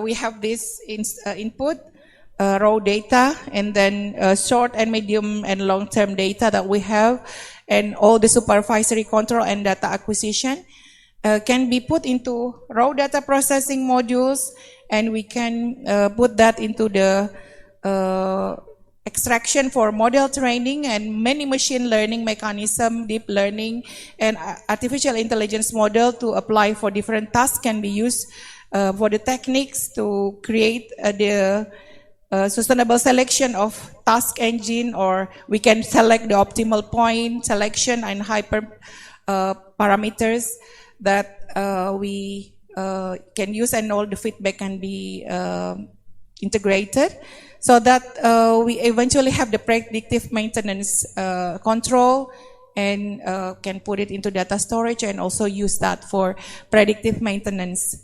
For example, it is in power grid control, for example. Many of this approach have been used also for different things that we learned before. I know that many of you are showing that because all of us are working on AI, but we know that at the same time we are keeping the machine learning, but also know that the prediction and the next future imagination of what can be customized and what can be computerized is supposed to be, we have to be really careful on this, knowing that if you watch maybe, I'm not know the next generation. Have you anybody watch Terminator? Terminator 1, 2, 3 nonton nggak? Ya, kalau bapak-bapak depan nonton ya Pak ya. When Arnold Schwarzenegger, you watch that? The Skylink. Yeah, with the, you know, I just tell the story. So, I'm not sure if any of you already, siapa yang udah naik Tesla? Anybody drive Tesla already? Maybe they have the trial already sometime, yeah. Yeah. Okay, when I was in San Francisco last month, they already have a lot of cruise, you know, cruise and Waymo are two major autonomous vehicles already available in San Francisco. When I saw that, you know, we tried to call, but because they are limited, we didn't have the chance. But we can see, you know, how 4 crews try to park themselves. We feel that human beings are so neglected, you know, because they are nobody, and you feel like, oh, something strange is happening. A power is there, you know. So that's going to happen every time because you don't know who's to blame when we have problem with those machines. Yeah, and it's happening. It's there, you know. Even when I tried to use Tesla in the beginning of this year in UK, and I have to use the Tesla supercharger in UK, they are only lasted for 170 kilometers. And then you have, the machine will tell you have to stop here, and it will take 30 minutes to fill in, and then you have to go to the next one, wherever you want to go. So everything is being organized by the machine, by the artificial intelligence. And it's not only a dream, it's happening now. So people can predict whatever you do, the machine can predict what is your preference, and using all the information, it no more about yourself rather than you yourself, because with all the information that they have, they know what you're doing and they know where you're going. So it's very strange, but we live in that era now. So yeah, I'm not sure in Australia if you have Waymo or Waymo is from Google car, but I'm sure it's only in San Francisco because and 1 to 3 cities in US, because at the moment they are trying to make sure that it can serve people. Yes, but those kind of public vehicles will be there. Even though Tesla supercharger was free last October, but when the energy price come up, then they charge again. So our world is depending on Elon Musk, I think, at the moment, because he want to change Wikipedia's name this morning. Yeah. And he will pay 16 trillion rupiah for that. Yeah. So many crazy things that he can think of, like mining asteroid. Yeah, anybody think about that? But looks what happened with our cryptocurrency. If mining asteroid for the gold is there, it's happening, you know. Like so many crazy or very futuristic thinking, and we are living on that era actually. So there are some future trends in sustainable technology for blockchain supply chain transparency. Currently, we have this picture in which for supply chain we have factory, then for outbound transportation, transit and receive, we have for example barcode scanning, and also RFID technology. GPS is being used in the car, in the truck, and when we receive we have the information with RFID and put it into eventually to the self. But eventually in the future we are talking about asset goods transportation, and all the information becomes the data becomes the asset for that. So it's going to be more compact. The decision-making process and the prediction is there happening.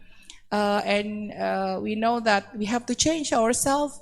Even when you created all your work and publication, you also have to think about what is the latest thing that people are thinking, so that we can contribute together to the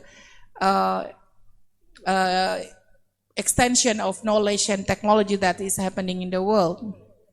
So these are some future trends in sustainable technology of blockchain for smart grid. For example, when we have the electricity company, for example, they can do this.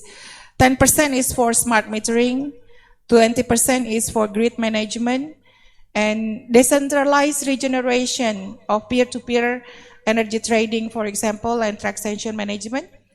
And in the future, when I talk today about the Tesla, you have to think about how the electric vehicles should be charged, because they are very limited, and you have to think about maybe small distance in the city is should be covered, but when you are going quite farther distance, you have to really plan that ahead. And also 10% is continuous identification of new applications of blockchain, of IoT, and how it can be connected to the home market. So we know that there are many implementation, customization that we can do to our system, but when it's work and it works in the background, we never know the information is there, and the machine are learning about that. So for example, there are many blockchain startups in energy and utilities. We have Power Ledger in Australia, is one of the big one, Factor, Portum, and many other. For electric vehicle sharing, for example, we have Oxygen, Slok.it, Inoji, but yeah, something like Tesla, for example, all the chain that is working to provide all the connections and all decision machine process to the machines and to the car actually are doing that. And also payment mechanism like cryptocurrency, Bitcoin, inner city, and many things like solar cryptocurrency, and also all trading and smart market in this energy and utilities are on the making and also already work for many people. Okay, let me start to tell you about what we do at the Universitas Indonesia in advancing sustainability through AI and blockchain implementation. So, for example, we are using Hyperledger Fabric for UI Green Metric online questionnaire because in order to evaluate during the last 14 years, we have already thousands of university submitting and putting all the information that they have and evidence that they have about regarding the indicators of smart campuses. So we put that into our blockchain technology and our blockchain as a service system using RSA-based asymmetric encrypted transaction mechanism, for example, for data management for this. Also, we have architecture, some model for the supervision of cooperatives in Indonesia using blockchain technology, for example, this one. And also for building information modeling, we use Hyperledger Composer for putting the information integrated into the facility management that we have put into the system using Hyperledger. And also AI for sustainable communities. In fact, we need to have the verification to tackle hoax and misinformation. We have the system for that using Roberta ensemble model. And also for this system verification. And also there are many things that we did already in, for example, in Jakarta, Kartu Jakarta Pintar, and a system that really need to be able to use, eventually to use blockchain technology, even though it's still on the prototype. This is some emerging trends in smart technology and sustainability. We know that we can use 5G integration for IoT, edge computing, advancement in that, and also some problems in circular economy solution. Actually, UI Green Metric last year, last month, from 15 to 22 of October, announced that this is the week of e-waste management. So we write to all universities participant of UI Green Metric, and we would like to see how is the e-waste management happening in many university. And we would like to know how many tons of e-waste that they have actually in particular time scale. So this is inspired during my trip to Ecuador last time in Quito. The University San Francisco de Quito University, for example, show us that they are collaborating with company that is really disassemble all the cables, all the computer into one different materials that they are produced previously, and try to reproduce the metals and eventually reuse in circular economy solution. However, we never know how many can be used and whether the disassembling is useful, you know, because it will cost also another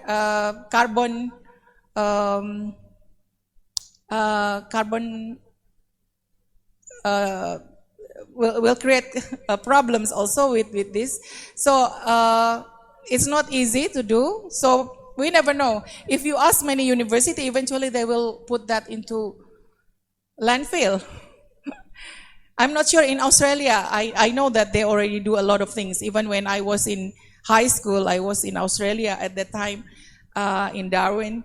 they already separated everything. It was like 50 years ago already, 40 years. They are very good in that. But in United States, no, everything is done in landfill. Like in San Jose, I visited them. So we are still having a different way of creating things and making sure that in every place the price will be different and the situation. And they said that they already calculate even to educate people cost more money if they have to filter and also classify the rubbish. They said that it's more expensive, so that put that into one place and then people will sort it out. So different way of thinking, and we have to make sure that we learn from each other and really evaluate that. Yeah, that's what we are learning. So circular economy solution can trace that. For example, in many universities, like such as Wageningen University is one of the best university in the world that we oversee. Everything moved from one building to another building has been put into information in one application, and it can be controlled, so how many kilograms, and they're already being classified. And this is put into the technology, into blockchain, so that the data cannot be, is immutable, and people can do this. Okay, time is limited. So we have digital twin for urban planning, green building technology, and water management solution. These are the UI Green Matrix Smart Building Standard. Actually, we work for this together with RUS, the organization of Green University in Italy. So eventually we evaluate and stated that the university with 6 indicators can classify their building as smart building, which include intruder alarm, firefighting, video surveillance, anti-flooding, monitoring management, and also thermal comfort, air quality, light, LED that they have, sensors, and natural lighting and shielding that they have. Okay, there are many challenges and consideration with the implementation of sustainable technology. First is privacy and security, because actually we don't want Big Brother to watch us, but it's happening because then we submitted to that. Some of us feel that it's okay, because you are good people and you don't care whether people are using it or not. But if you concerned about the privacy, then this is the time in which you have to decide. And also the infrastructure, the equity, and the regulation, how we can navigate legal and regulatory framework for technology integration. So in conclusion, technology and sustainability convergence is happening. In UI Green Metric, we move from smart campus to smart cities and smart communities now, to evaluate that with our simple and everyone can simple indicators, and everyone can learn about it. And shaping the future using intelligence and environmental concern being used. And sustainability, efficiency, and interconnectedness is something that can foster the reshaping of the future world that we want to live to our future generation in the stage in which they can live confidently and in good well-being. So in conclusion, there are benefits of combining artificial intelligence with blockchain for environmental sustainability. We can reduce the energy cost, security for stored environmental data. We can cooperate for climate change mitigation, response to environmental hazard. Like today, we have so many problems with the forest fire in Indonesia, less energy intermediaries, energy digitization, tool for air pollution monitoring and pollution reduction, also carbon footprint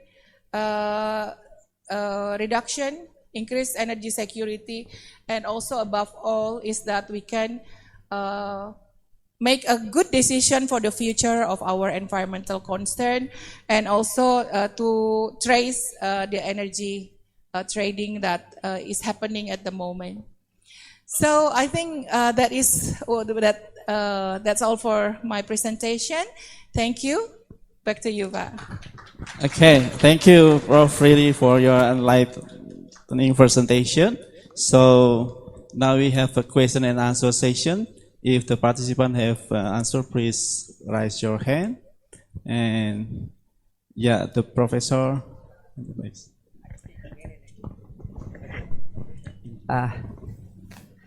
Yeah, I think it's one of the very enriching presentation, and it's a huge number of topics you have acquainted all of us. I think I'm working on the area of this sustainable supply chains. You have used the word rubbish and waste. I think there's nothing called rubbish or waste. It's all low value resource to high value resource. That's all. And as we are moving towards that, we say that the main theme of the conference, sustainable information, engineering and technology, we are expecting that there would be in future huge amount of change in terms of life cycle of the product will happen. We are expecting the life cycle of these all electronics or IT products will be having very small life. So I think the topic that you have touched about is how this problem of what you call it to be the light metal recycling, the batteries and that is being, or the e-vehicles that have been utilizing. What sort of future you expect that in future this whole thing will happen? Because we have a limited amount of light metals out there. If you are switching to some sort of very cheap, or we call it to be very low cost light metals, then it's fine. Otherwise, the right now current shows the lithium and these other metals are very scarce. And can any sort of work that you have known about what exactly they're thinking about to recycle the lithiums and all? That's a small question, and I think I'm working on the same topic out there that's you have been talking about, blockchains in pharmaceutical industries we have been utilizing out there. So, okay, can you just acquaint us on the topic of the batteries part specifically?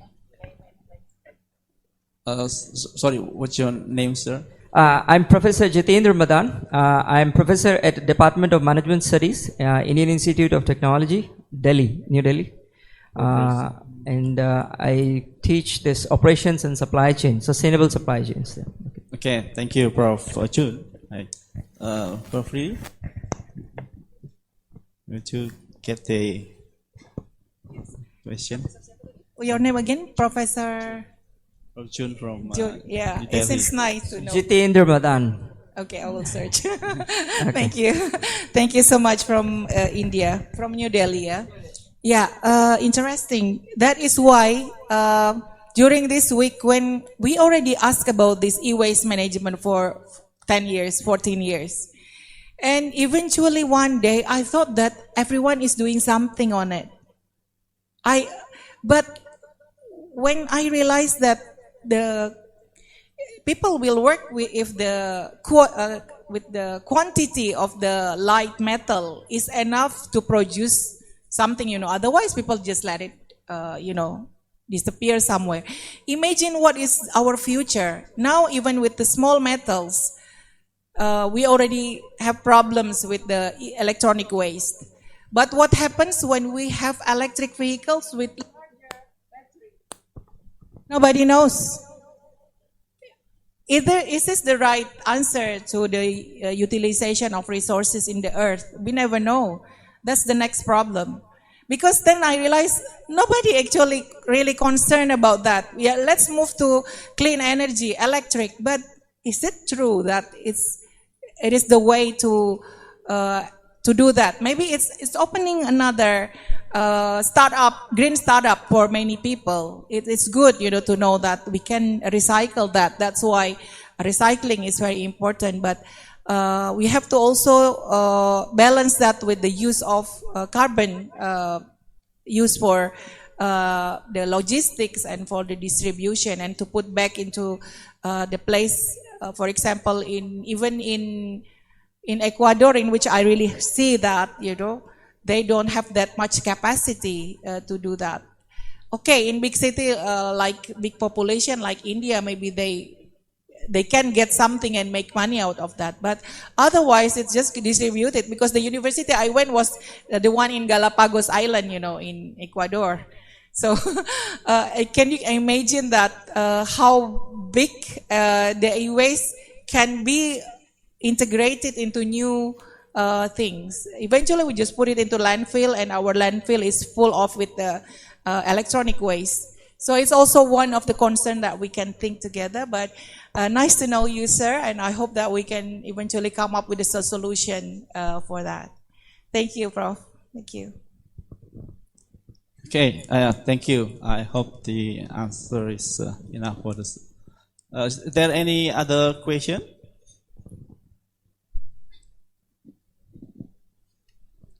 Maybe other students join today. Yeah. Thank you very much. Hello, Ms. One there. So, Ms. Lily, my name is Evan. So what I would like to ask is that for the very last slide on your presentation, for the first point you were talking about the energy consumption. So as of currently, as far as I know, the issue of the current blockchain infrastructure, they are using a lot of energy, so they are very power intensive. And I mean, there's also a lot of studies that has been going on to ensure that they are actually being reduced so that it can be more sustainable for the future.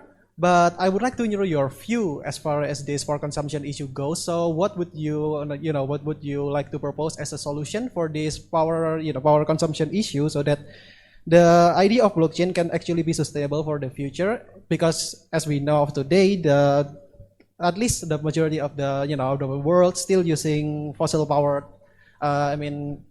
power generator, power plants. So yeah, I would like to know what will be your idea to solve this kind of issue. Thank you very much. You get the question? Yes, thank you, Mas Evan. Yeah, from the information that we gathered from all over the world, the energy production inside the university is very limited. Most people are working with the municipality to produce energy and carbon trading, and also energy certificate is being created. That's also happening in Indonesia. But the thing is, for this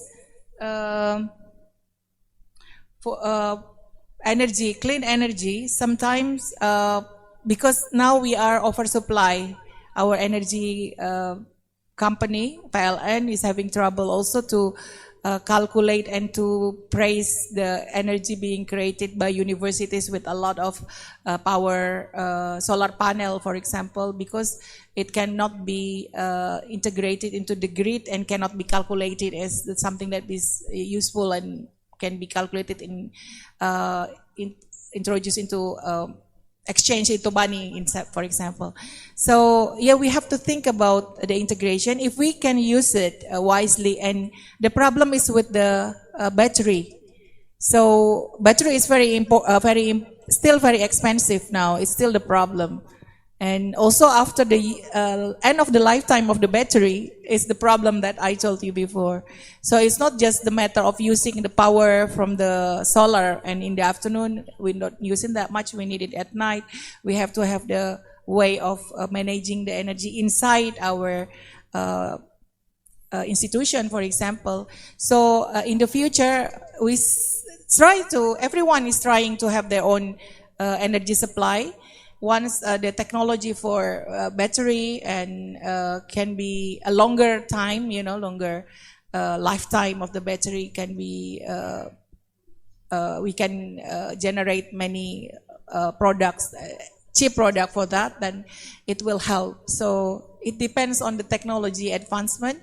And Indonesia is one of the best producer of nickel, #1 producer. So we have so many resources that we can work on, and I'm sure that we can also think about different startups, green startup, and also evaluate it in green metric. We would like to see how green startup in the 6 indicator of energy, waste, water, and things that is necessary is being done by many startup company. So we evaluate that from year to year, but the success factor is only like 5%. The rest are having problem with surviving. Yeah. Yeah, so thank you. I think in the future, I think if we can get the good technology for battery and for how we can process that in the future, because we don't want to have all over the world, we have batteries, e-waste everywhere. That's not, which is toxic, you know. That's going to be the problem also in the future. So thank you. I hope that is going to be your homework. Thank you. Okay, thank you. I think we have limited of time. Thank you, T. So we have to conclude this the third session. So we would like to say thank you for all participants for joining this session, and also thank you, Prof. Riri, for sharing with us today. And lastly, we give the big applause to Prof. Riri for his speech today. Thank you very much. Thank you. Yeah, please stay well because we will present the talk presentation that will be presented by Professor Wayan.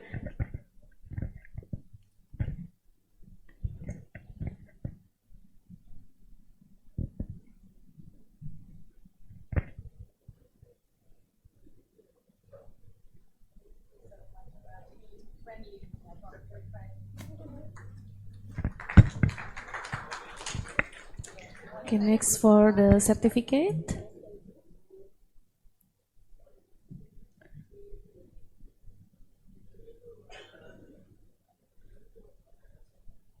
Okay. Thank you, Prof. Riri, for the excellent presentation. Thank you, Dr. Herman.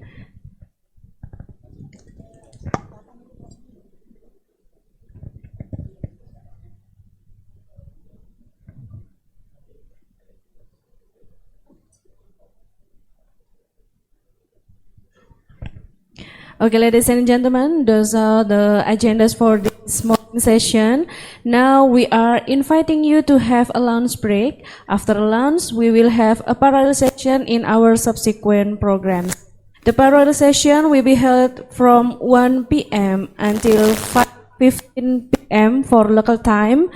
And for on-site presentation, you can go to the parallel according to your schedule on the program books. For room 1 until 6 are located in the same level of this hall, and for room 7 to 8 are located at 3rd floor. Okay, for online presentation, you can join the Zoom session that using the link that we send you by email. That we will gather again on the beach side from the Sakala Resort Bali at 7 p.m. for the gala dinner after the parallel session. Thank you very much. And for the participant non-FILKOM UB, you may confirm to the register desk for city tour tomorrow. Okay, thank you very much. Enjoy your lunch.